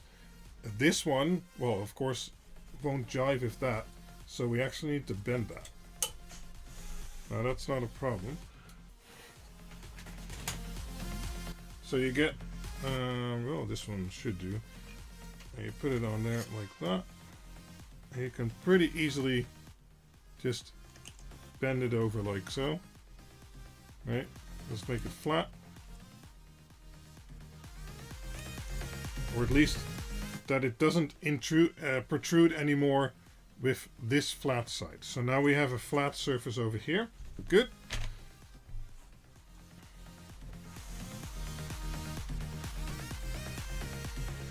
We install this here, and we don't want to bend it too much, but if I can hold it in place, if you look at it like that, this perfectly lines up over here. So we need to cut away this crossbeam here, and then we can zip tie the card in place in this position, and then we'll have our extra 10 gigabit port. And since the CPU cooler is blowing up, we'll actually have extra cooling on the card. Let me get my heavy duty snippy snip. That is a PCIe card, yes.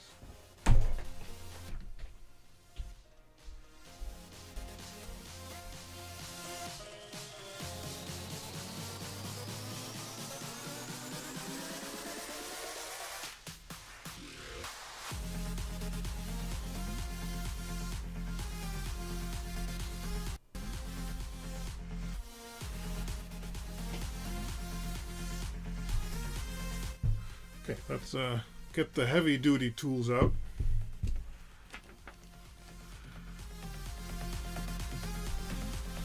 So I think I can hold it somewhat like that. So it's this crossbeam over here. Oh, let's wear some eye protection. Always smart.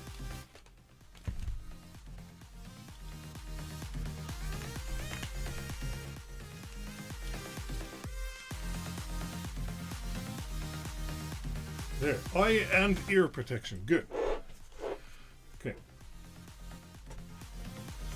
And in theory, okay, I need to stand for this if I do it like that.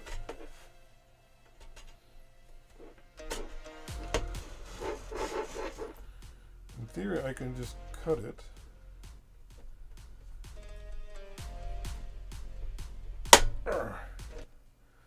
That's one. Okay. Now let's bend it away a bit.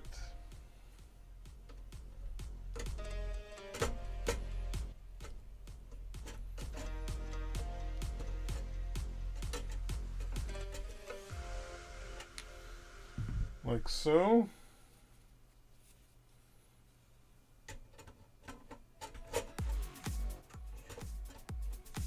Okay, need to bend it a bit more. There, now we can get in there, and okay, over there.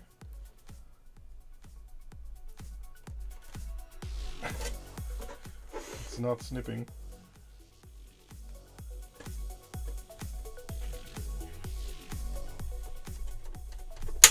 There. Good. So now we have a whole. Oh, okay. I was a bit too rough. Scratch the paint. It's okay. Now I'm going to use this to bend this back a little bit.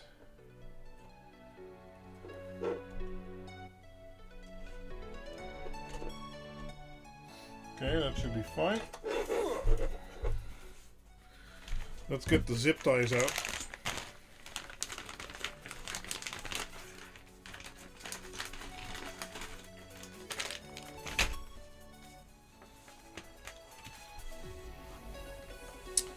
But the idea now is that this can sit over there like so, and we'll have the port perfectly exposed.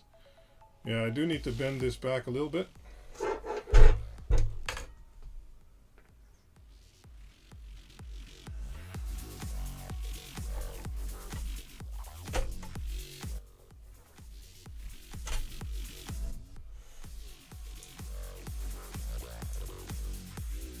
What do you mean it's awful?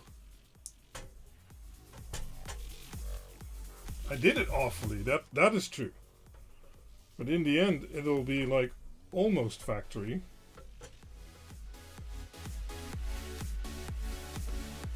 Hold on.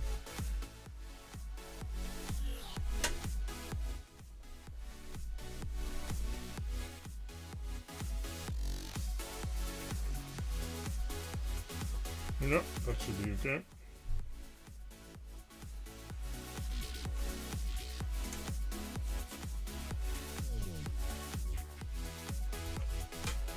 No, I can't hold the chassis and also do this, so...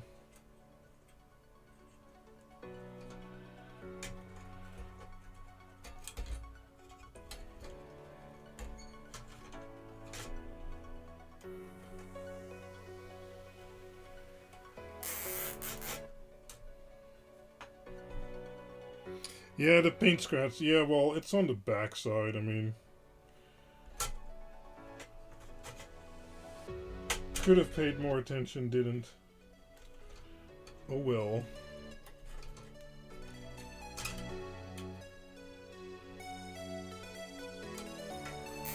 I'll show you what I did in a minute.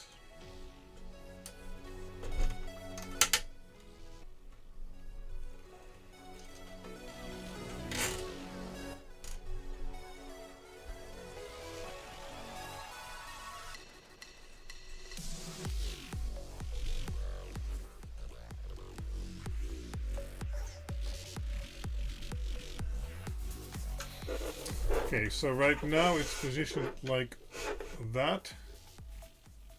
So let's take a Ethernet plug. It's not fully secured yet, but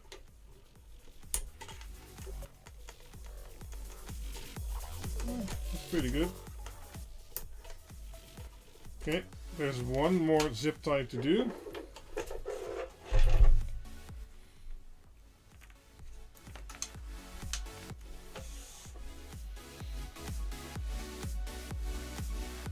And that is over here.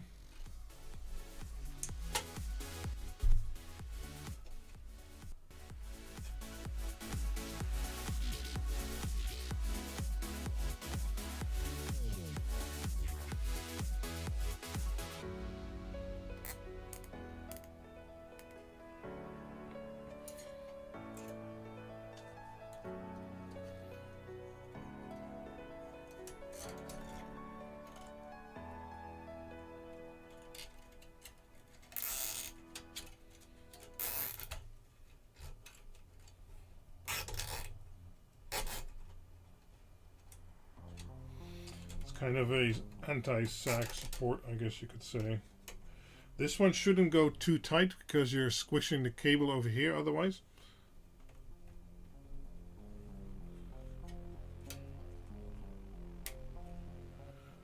Okay. Yeah, that's okay. Now let's snip these off.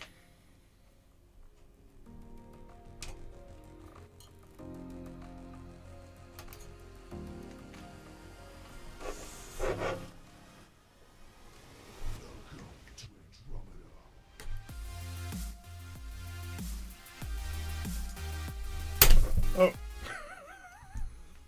It's a good thing I was wearing safety glasses. I snipped the zip tie.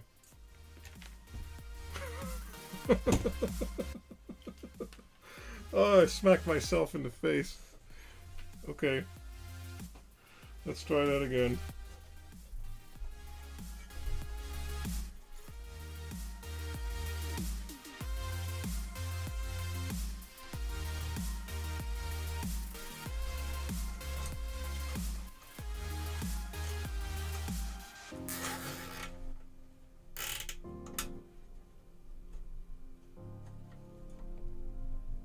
Yeah, I know. It did anyway. Okay, yeah, that's fine. I thought I could maybe take it one more. I couldn't. Not because of lack of strength, though. But, you know, because of lack of zip tie. Ah, okay. I smudged it. Gwyn Force, yes. Okay, anyway, if you look at it now, it's slightly more to the left than I'd like it, but that's kind of just how it worked out. But if we take an Ethernet cable and we plug it in now, well, you can see it easily clears like that. So that's not a problem at all. And this is secure, right? Hold on, camera's shaking. This isn't going anywhere. So, yeah. And because, well, it's right above the CPU cooler, so it's going to get the best airflow of everything. I'm not sure we'll get that far today. We're gonna see. Okay. Yep, that's fine. Good. Next. Oh, I need to dig in my boxes again. How long have we been streaming? 2 hours. We can go a little bit longer. Need to check my phone.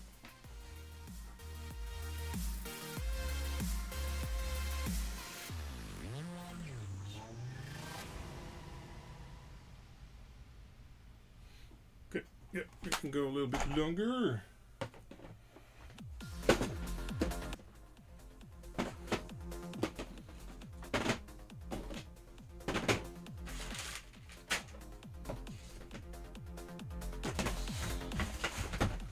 So the next thing we're going to install is one of, let me get rid of these tools somehow. There. Is one of these bifurcation cards. So this takes the PCIe times 16 slot and makes it 4 M.2 slots, each with 4 links.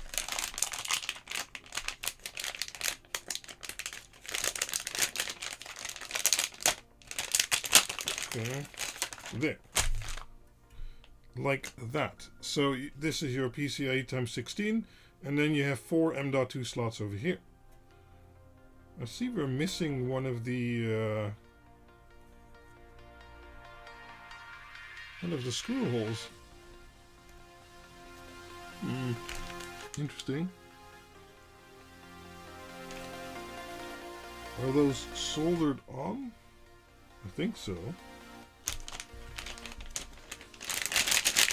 It's not in the bag.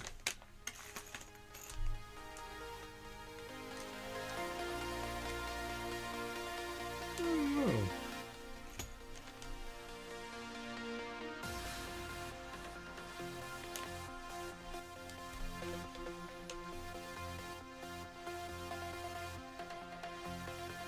Yeah, those are soldered on. Okay. Well, that's interesting.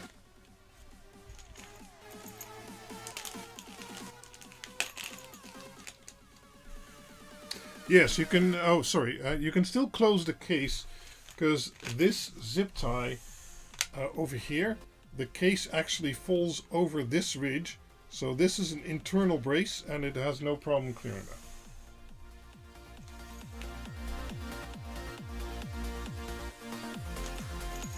Zip tie that goes through that hole. No.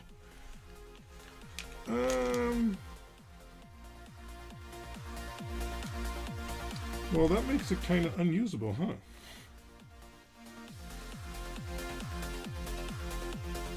If you do get these,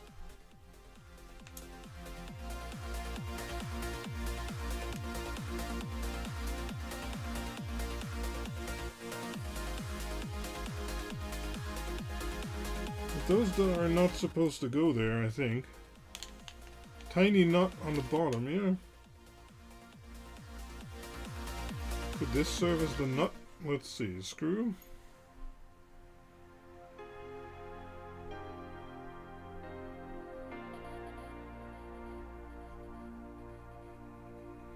Okay, so if I put this through here. Yeah, but no, because we also need the height. But then again, you should be able to move these if you needed to use one of the different sizes. So, how does that work?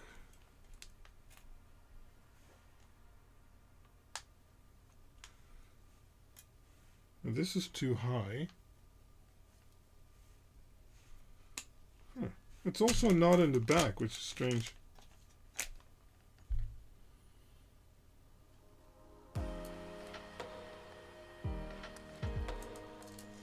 Yeah. Okay, well, I have another.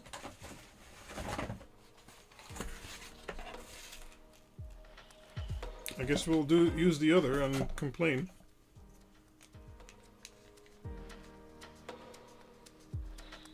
Two parts screwed together. Oh. All right. Let me check.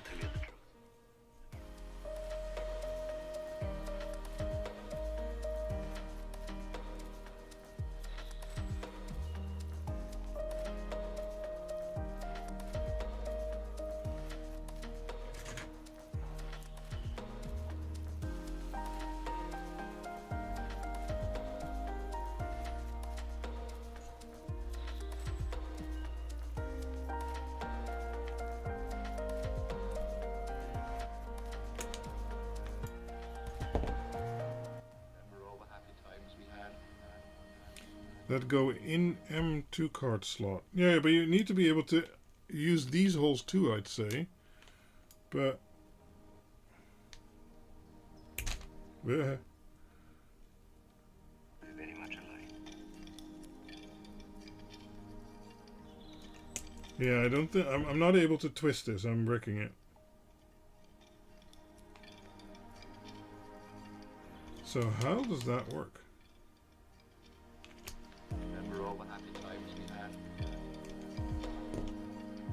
Because, I mean, even if I could put this underneath here, the height would still be wrong. Very much alike. Okay, well, I don't think we're going to figure that out. I think it's just broken. All right. Later, Draadstaal.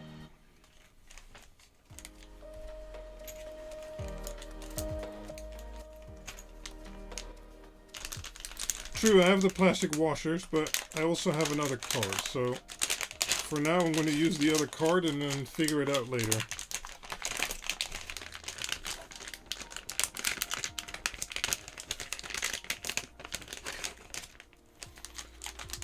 Really doesn't like this bag.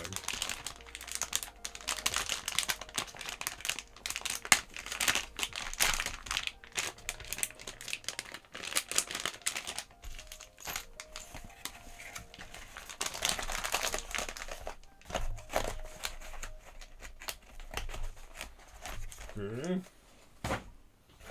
Right. Second try.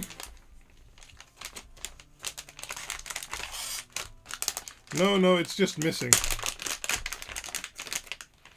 The way it's supposed to be. If I can get this one out. Oh man. Bag is just slightly too tight.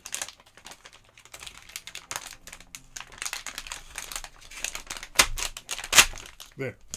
The way it's supposed to be is like this with 4 of those.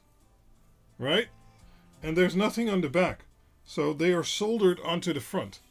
There's nothing I can change there.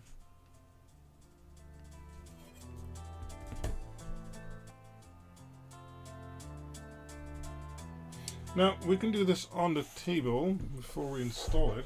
because we're going to be installing a few things. First off, we're going to install another 10 gigabit network card,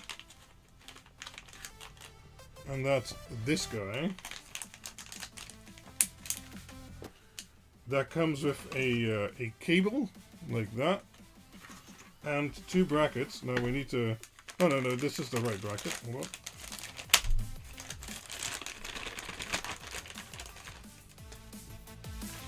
It's based on the same chipset.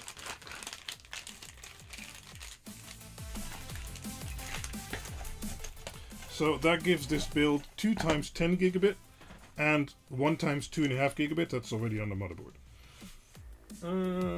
Okay, so this goes in your PCIe slot, and we have 2 PCIe slots, so that goes in there. And this goes in your M.2. And in our case, it goes into this add-on board. Why doesn't that go down? Oh, heatsink's in the way. I guess we get to bend the M.2 a little bit again. Yeah, it needs a little bit of force. Okay,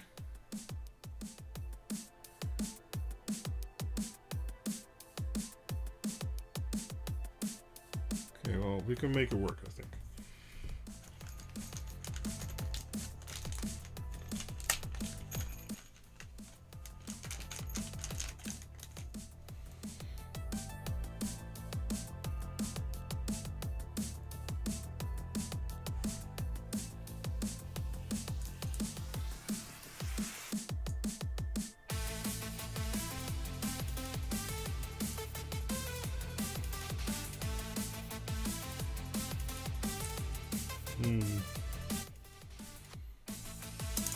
Where's my own screwdriver?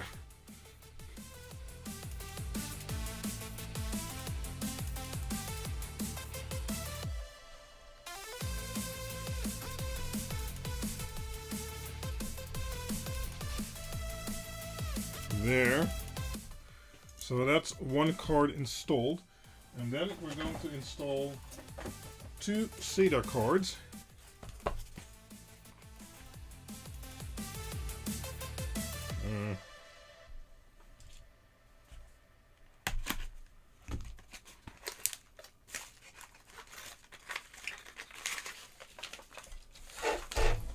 Too much crap on my desk. So, SATA cards like that. They have 6 ports. We're going to be using 4, unless you want to use external storage like I talked about last time. Then you can use all 6. But we're going to use 2 times 4. These SATA cards have 2 times PCIe Gen 3, which means that they have about 1,000 to 2,000 megabytes a second each. So having 2 with 4 disks each will give us plenty of bandwidth.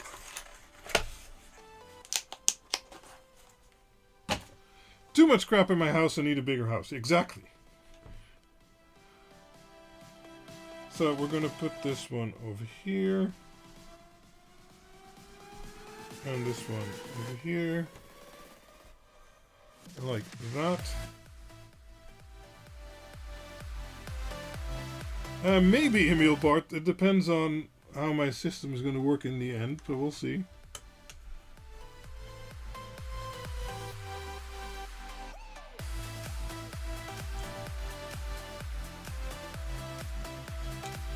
Like that. And currently I don't have a use for the last M.2 slot. So this one. So I could add a Coral, or I could add more SATA ports, or I could add more 10 gigabit networking, or even multiple network cards, or something like that.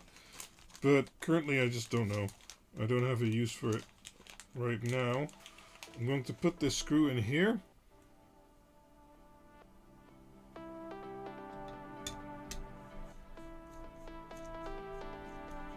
So I don't lose it. Okay.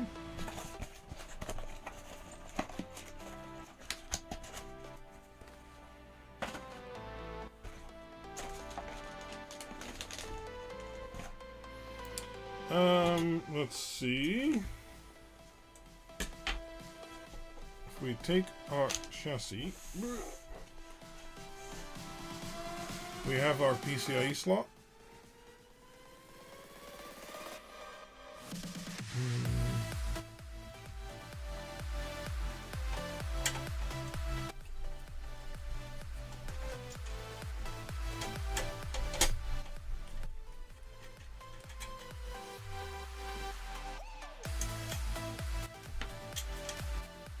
Okay. Card goes in.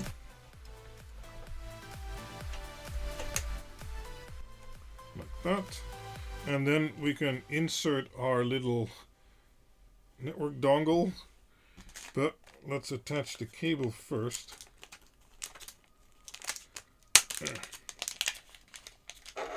Now I feel this is a pretty delicate cable. So I need to watch out for that. But it goes on this little press fit connector on this side.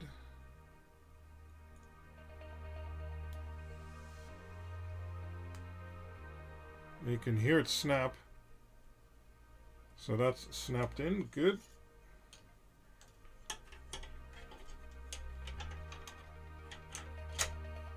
Now this card doesn't stay put because it's not in a slot. So let's screw that one down first.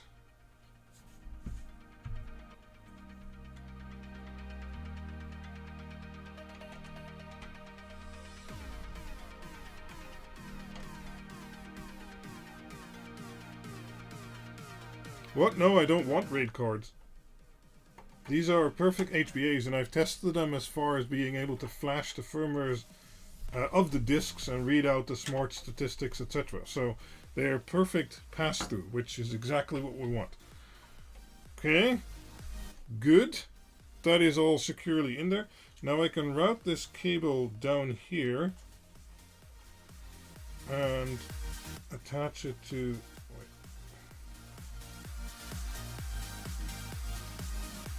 Don't want to bend it too much.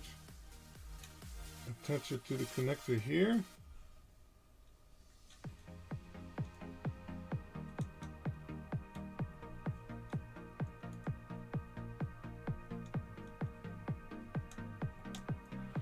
Okay.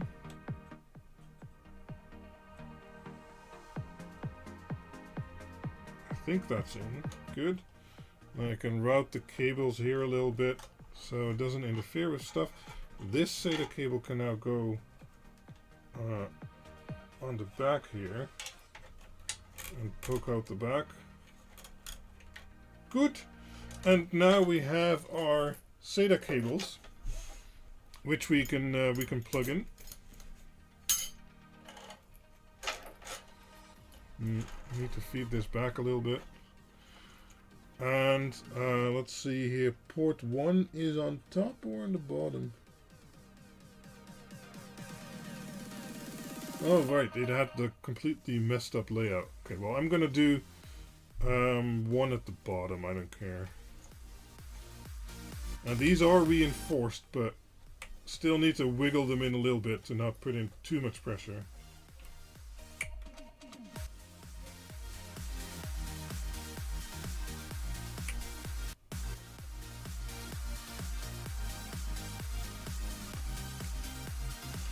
Okay, this should tuck out of the way enough. Need to make sure it can bend a little bit over here so we can get the case closed later on. Like that. That's okay.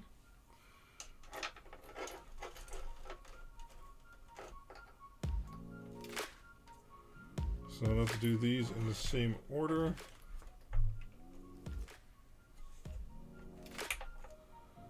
One.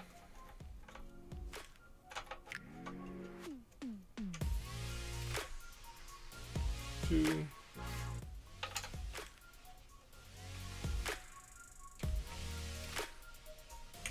Three. Four. Okay. These are already nicely out of the way. Good. So now we have our extra 10 gigabit. we have 2 times SATA SATA cards in there, right? We're only using 4 of the 6 ports each, so we have plenty of bandwidth, and then we still have an M.2 slot free for if we wanted more SATA ports, or if we wanted a Coral, or I don't know, whatever you'd like. This buck converter sits over here nicely. At some point I will glue it down with some double-sided tape so it doesn't, you know, go everywhere. So then we would be ready to turn it on and see if it finds the hardware. But I think we're going to do the hard disks and leave the turn on for part 3.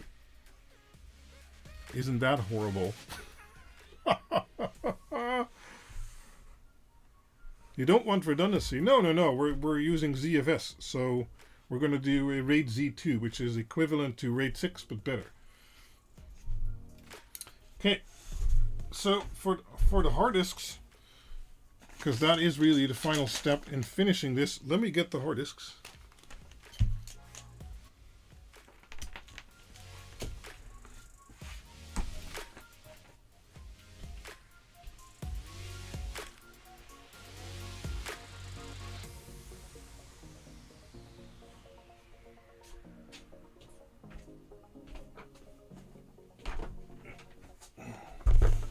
For the hard disks, we have 8 times 14 terabytes, which I have firmware updated and checked. So that's good.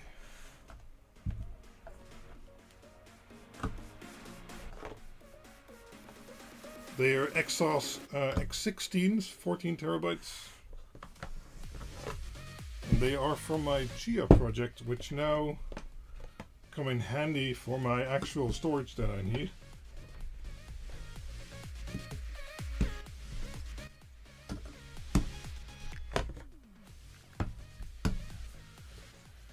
Okay.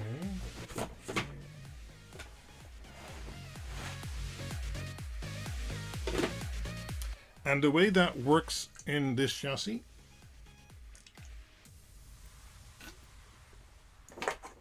is a bit different than enterprise solutions, but that's fine. We're not building an enterprise solution.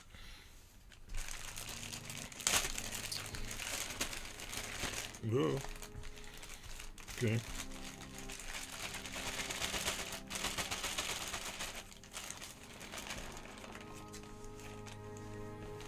Okay. It works with these silicone handles that you screw onto the disc, and then you also have these spacers for the screws.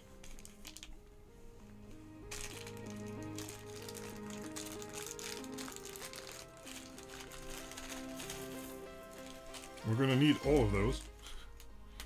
So we'll be here for another half an hour or so. We'll see.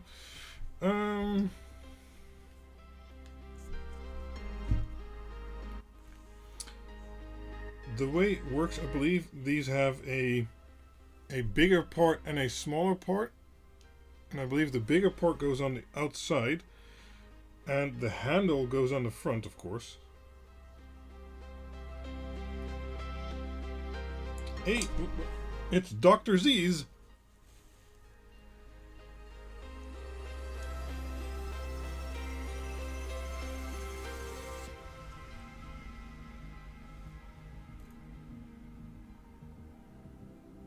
Yeah, a lot of people said they didn't get a notification, so I'm not sure what's going on there.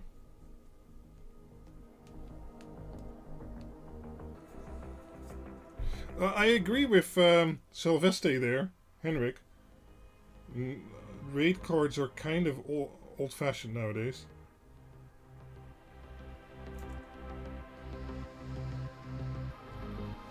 Even RAID is old-fashioned in that sense. ZFS is a modern version of it, so that's pretty okay. But like I said, I'm going to be running most VMs without local redundancy, because I will have multiple copies on multiple machines instead of multiple copies on a single machine. So for these, you need to have these bumpers on the back of the screws, or of the disc. Pepcac. Yeah, I don't know what's going on there, Dr. Zeus, but now I do want to see if we can align them all the same. So the sticker is always on this side. So let me see. Yeah, we want the Johnsbow logo to be on the other side of the sticker. It's gonna go wrong anyway, but you know.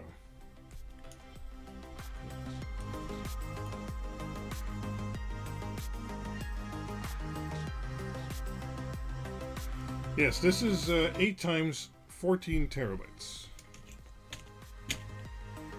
And I'm going to have 3 machines with the same. Although I'm only going to have 2 times with 14 terabytes and I think once with 12 terabytes. Well, times 8.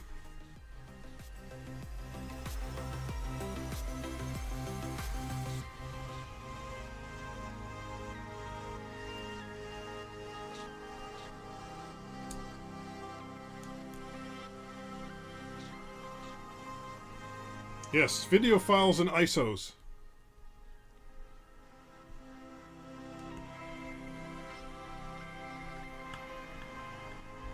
But I do record everything in 4K 60, sometimes even with multiple cameras and stuff like that, so it does turn out to be a lot of footage in the end. Now don't screw these in too tight. The idea is that these rubbers decouple it from the rails. So they need to be in somewhat tight, but not too much.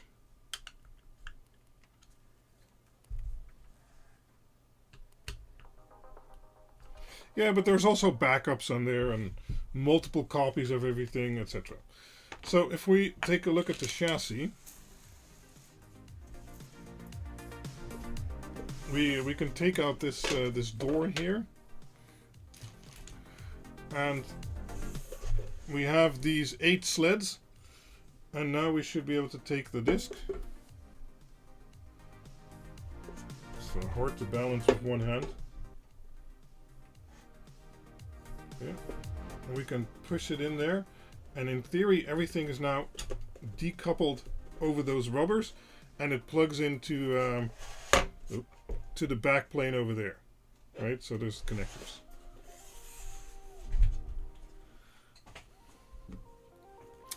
Okay, 7 more times. Well, it depends on where you look at there, Mike. But data centers have moved on from RAID controllers for a while now, since 10 terabyte disks, and even from local redundancy. Because they'd rather have multiple servers hosting everything instead of one.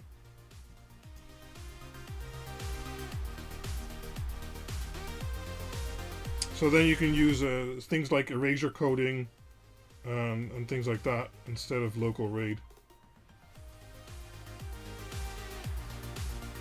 But I did used to work in storage, so I mean, I was a storage consultant for 20 years. So that's maybe also why this is a little bit overkill.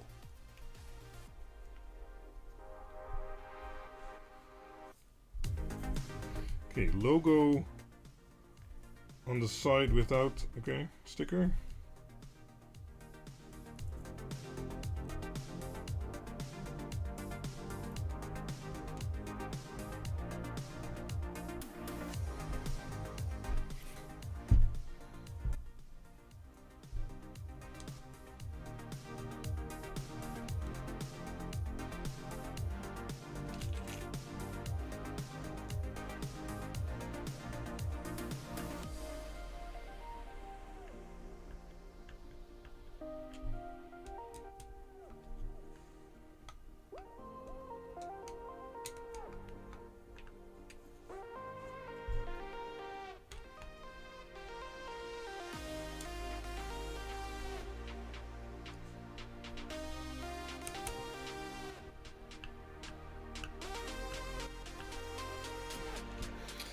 Okay, second disc goes in.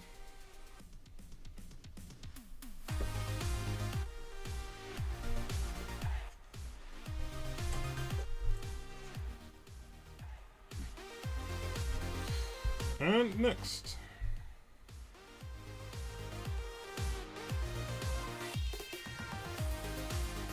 So this is a bit boring. So if people have questions, a 70-year-old guy like you, well then you're double my age. No, wait, we're not. No, I'm 45. Wait. Math not strong suit. No. But yeah, then I get. I mean, in your days, no offense, things were different. I also played with NT 3.5 and ProLine 3000s, and even before it was HP. So I lived in those days, and that's right. True, things were very different then than they are now. But the problem is that kind of technology just doesn't scale for the data center that is today, basically.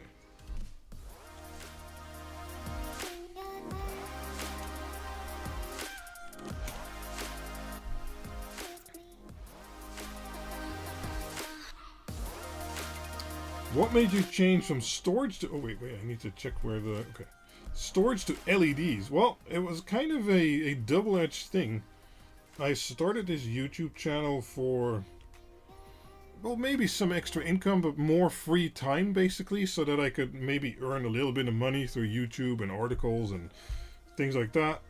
To be able to do more of what I like to do when I wanted to do it. And especially because I did a lot of LAN parties, which took a lot of time, so I wanted more time for those, really. But the YouTube kind of grew out of hand, and not so much the YouTube, but the controller stuff. That at some point I had to make a choice: either focus on my job or focus on the controllers and other business. And I was like, well, I love my job. And I was good at my job, in my opinion. And I worked for a company I liked, and it was all good. But I had to make a choice because I couldn't keep doing both because I was going stark raving mad. And I was like, okay, well, I built this, so I felt like, okay, let's give it a shot. And that was a few years back. And so far, that's been a good choice. And you never know how long things are going to last, but, you know. Found some great partners like Dr. Z's, which helped a lot. We used to have an XT at home when I was a kid. So, we had an Olivetti M20? I don't remember. But yeah, I played with XTs. But yeah. So yeah, I had to make a choice, like, okay, do I either let this go and focus on my job and my career and things like that, or do I let that go and focus on this? And I felt this deserved a chance. And well, so far it's been a good choice. I enjoy my my free time, you could say, except that I work more than ever. It's not like I started working less, you know, but that's how things go, I guess.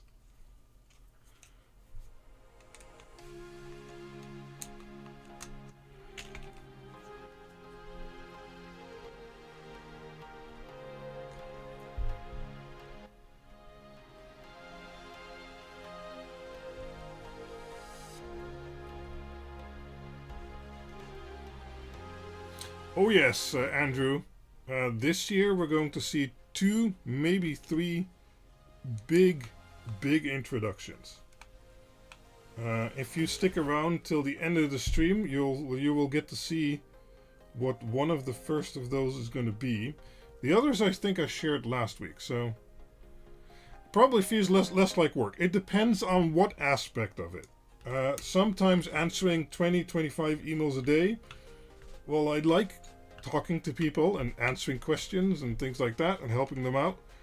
It's just undoable at some point if I also need to do other stuff. Taxes, accounting, some other crap like that. I really don't enjoy that.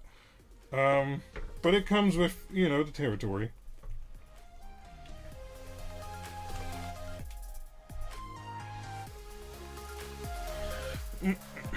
But other times, this live stream, I guess you could say, is also my work. And I really have started to enjoy doing those. So, it's good and bad. Mostly good. So, I'm not complaining. Don't want to sound like that.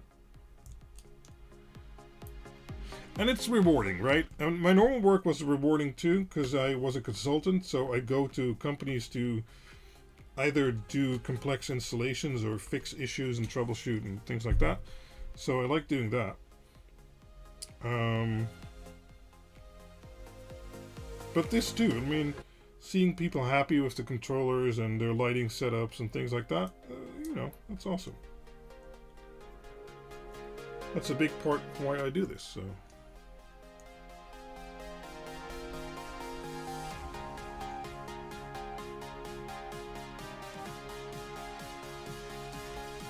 If you go, how would a 70-year-old guy learn? Ah. Thanks, that's kind.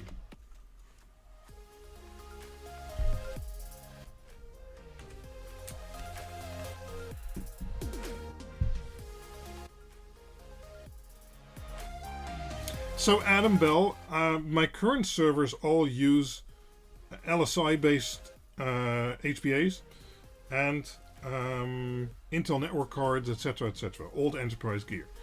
And I made a conscious decision to not do that this time because just the network card will eat 10 to 15 watts and just the HBA, if you have one, will eat 10 watts or 12 watts. One of my servers has two, so just the HBA, two HBAs and a network card will easily use 30 to 40 watt continuously while it's doing nothing, right? And using this mobile hardware with these little M2 cards, which are based on much more recent processes, so they use a lot less power. Well, they use a lot less power. So while those IT flashed LSI controllers are great, they are the best SATA controllers you can get, they're not great for power consumption. That's why they need a fan. And that's what I wanted to avoid in this specific setup. I wanted the performance but without the power. And these nodes with no disks in there will idle around 20-22 watts. And that's less than the network card and the HBA would use on the old node. You were born to create LED controllers. Thanks, man.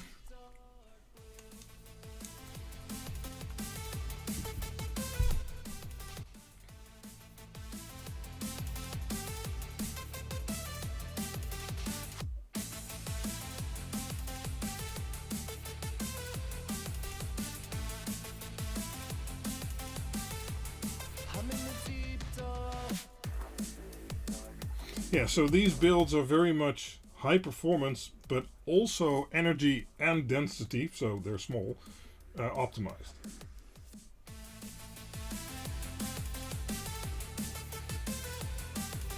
Exactly. Well, then using one of those ASM cards, I also tested the JB.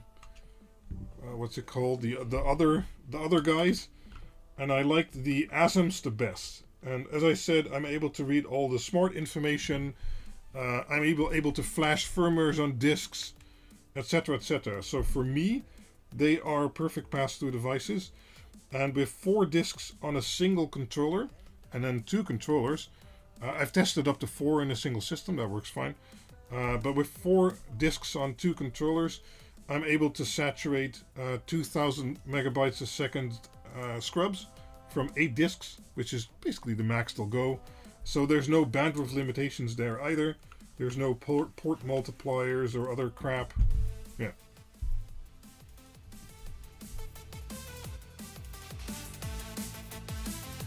Sure, you could easily sell those. They're like 25 bucks a piece or 30 bucks a piece, Emil.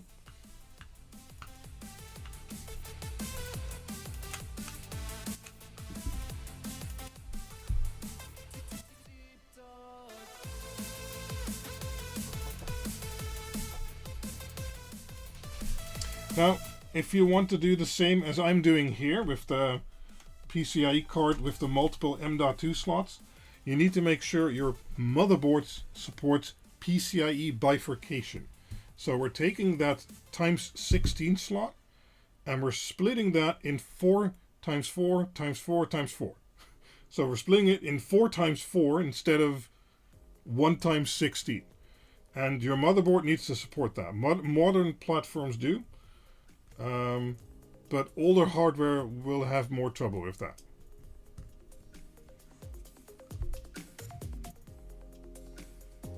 But that's what makes this build so unique in my opinion.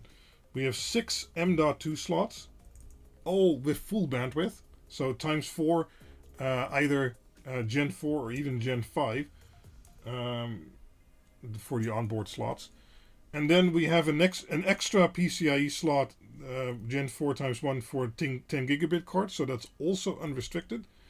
So we have so much bandwidth, it's insane. The power supply we're using here is a HDPlex 250. And if you look at my articles on the website, I have full power calculations and testing on there. And that is plenty.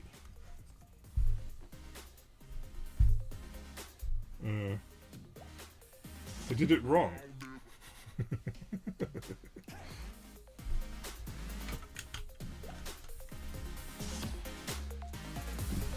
I chose all the kits myself. So I chose a case, I chose a power supply, I chose a motherboard. But I modified quite a lot of things. So I'm not using the case like it's intended. Yeah, there's a lot of modifications in there, doing it the way I want to do it.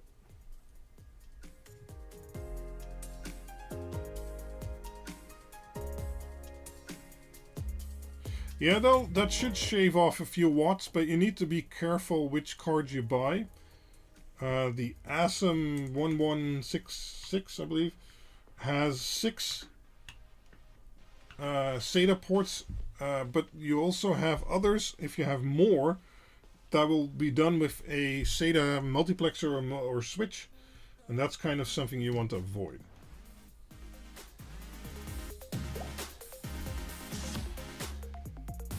Oh, I don't use that kind of stuff there, Nigel. I believe it works with Alexa, but not with Google. Don't pin me on that.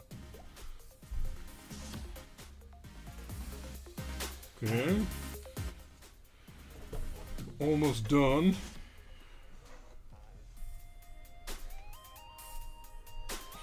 Doesn't fit? Why not? Did I do it wrong? Hold on.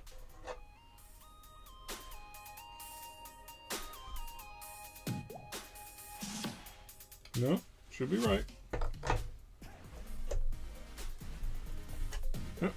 Okay. It's a tight fit. How many watts? The M.2 cards I use are, I think, around 4 or 5 watts.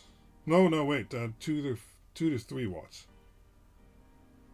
I think I have measurements in my articles. I'm not 100% sure.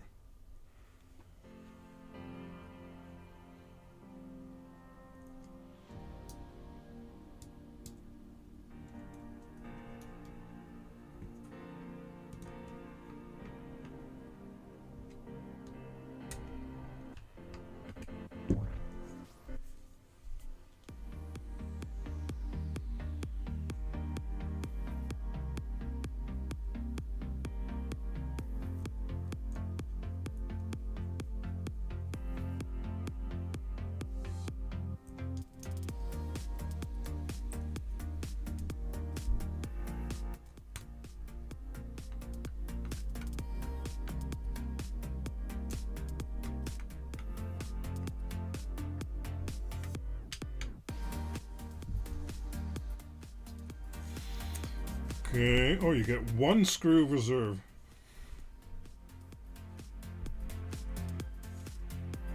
Oh, you also get a reserve handle, okay. And a reserve rubber bumper.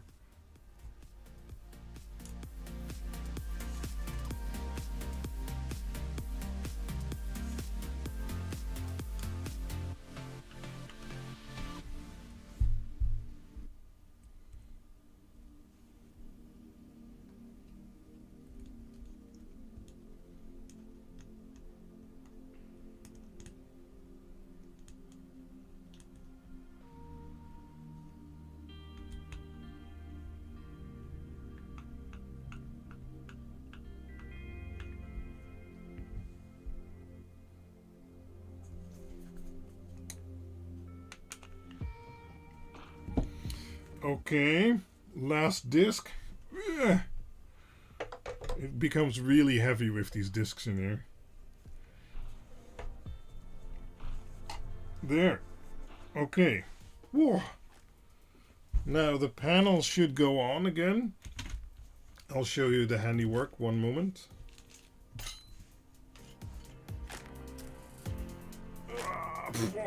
So heavy. Okay, so 8 discs. We got the logo all in the right order. It's amazing. Okay. Yep. Whoa.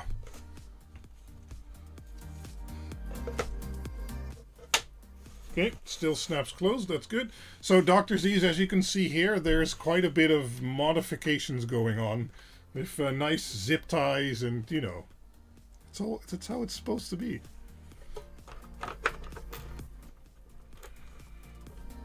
Okay, so what we'll do is we'll do a power on test, see if we get screen, and that's it. Then I'm calling it a day. They are, well, no, they're not hot swappable. No. They are swappable, but not hot swappable. So let me get this over here. Do I still have mic? Yes. Good. Okay, so let me plug in the HDMI. Let me plug in power. There. And, well, let's open that up.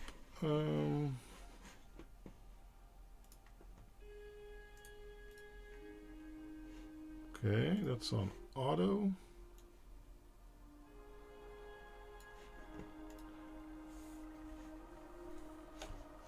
Yeah, it's kind of, yeah. But now it has two 10 gigabit cards and a 2.5 gig, a 16 core processor, 96 gigs of memory, and 8 times 14 terabytes. Anyway, power.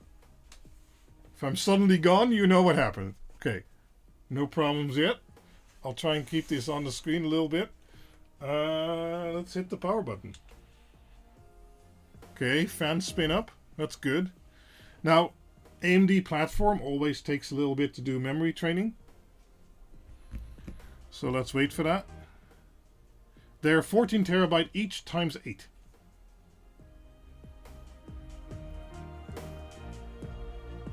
No, it's nice and quiet so far. All the fans are spinning, that's good.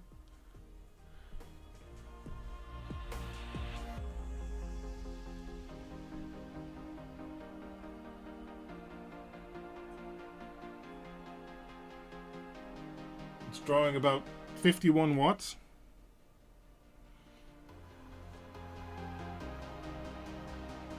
I didn't hear the hard disk spin up, so that's interesting. Oh, there they go. Hard disk spin. Yeah, it's drawing 250 watts. Good. Oh, are we going to get a screen? Yes. Yes. Yes. Yes. Okay. We have all the. Oh, I shouldn't do this with spinning hard drives. Wait. You can't see anyway. I was gonna say we have all the pretty lights, but now they're gone. Okay, put it down gently. Good. Okay. Okay, so, well, yeah, that works. Cool. Yes, I'm going to run Proxmox, and this is node 2 of 3, so I'm going to build 3 identical systems. And those are going to function in a cluster, so that if for some reason one server fails or I need to do maintenance, it just runs on another server, so my home assistant and everything else just always continues. Okay. Yeah, this Johnsbow case is very nice. Okay, turn it off. Because that is going to be it for today. I know that's kind of a buzzkill. But we at least got boot. Well, we got post. No IPMI interface. No. But you can use a jet KVM or something like that for that. But again, it's all about power usage. If you have an IPMI interface and everything, that's going to eat another 5 to 10 watts continuously because that's on, right? So it's all about power usage and things like that. This is a server for the home. If it goes down, I don't mind going there and taking a look. And I build 3, so one node can be down and the others will continue functioning, no problem. Or a Pi KVM, yeah. I ordered one of those Jet KVMs. I don't have it yet, but those look great. So, yeah.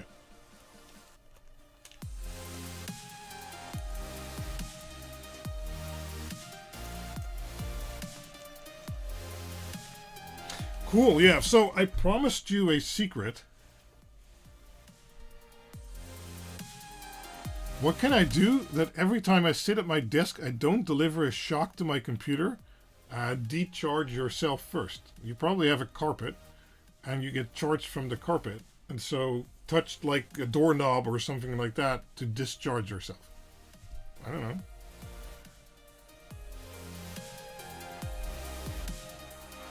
But I promised you, like, one of the things I've been working on for the past few months, Dr. Z's knows about it, and that is, let's see which one I'm going to show. I think I'm going to show this one.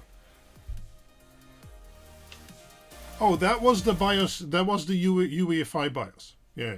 It's actually a pretty stripped down BIOS, although the newest versions have become better, so you can set PCIe speed, bifurcations, and all kinds of other stuff. Fan controls in there.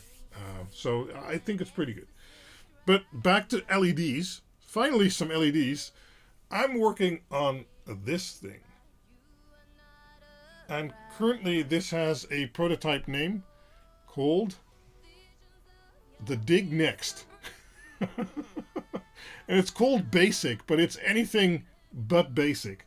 It's a kind of a spiritual successor to the Dig Uno, you could say. So it has 2 data outputs, but then it has 3 positive outputs and 3 negative outputs, and each of those is switched on board. So if the LEDs turn off, the power to the LEDs is actually turned off.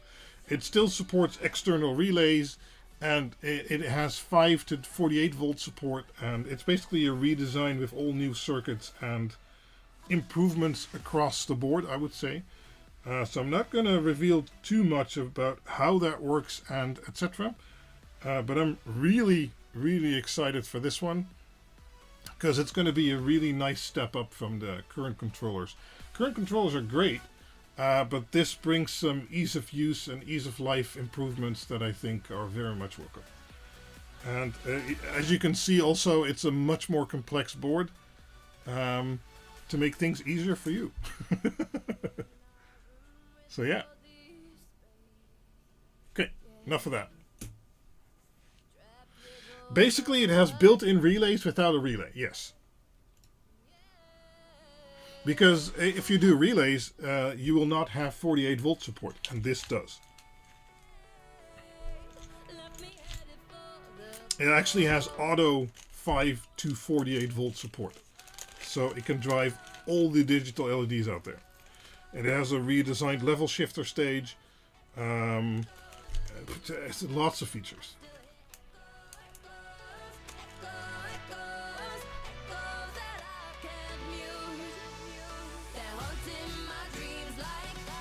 You need more complicated solutions? What?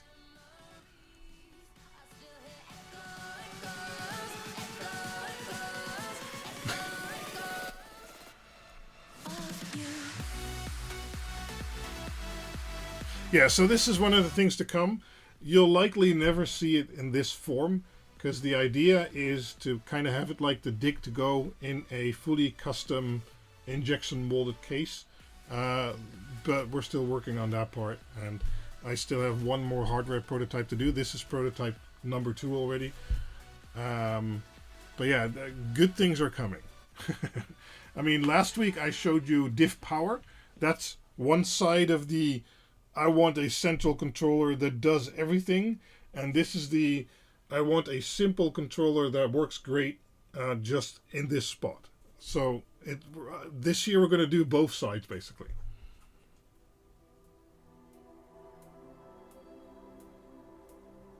Yeah, since this is also a product that will support 48 volt, I'm using the SMD fuses again, just like all the analog boards, for instance, etc. And the new Power 5 HV. No, this one will not have Ethernet, but I might do a more advanced version in the future. First, I have to release this, which would have Ethernet, but also be a bit bigger, more ports, etc. Yeah, the next is going to be truly next level. There's nothing like this out there. That I guarantee. Hey, it's Fat Daddy. Yeah, so this will launch somewhere in 2025. And as I said, this will be something new.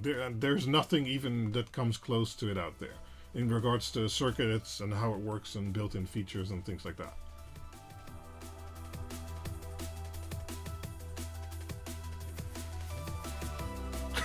I do not have a solution for that, Adam. Sorry.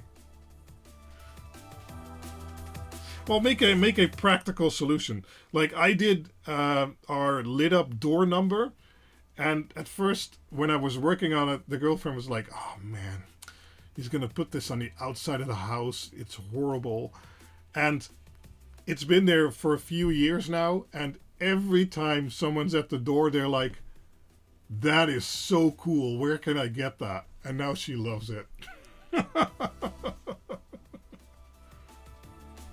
Book a spa day when installing the LEDs. Yeah, that's smart.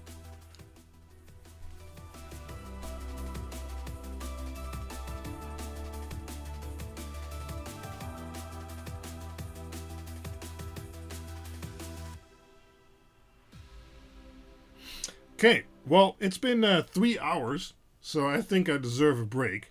I thank you all very much for sticking around, though. That was a long sit, and I know it's not always perfectly visible what I'm doing and what's going on. Yes, there will be a part 3, because, well, we need to install it and test it, right? I mean, can't leave it like this. Get her some sunglasses. Okay, well, thanks all, and catch you guys next time. Bye-bye.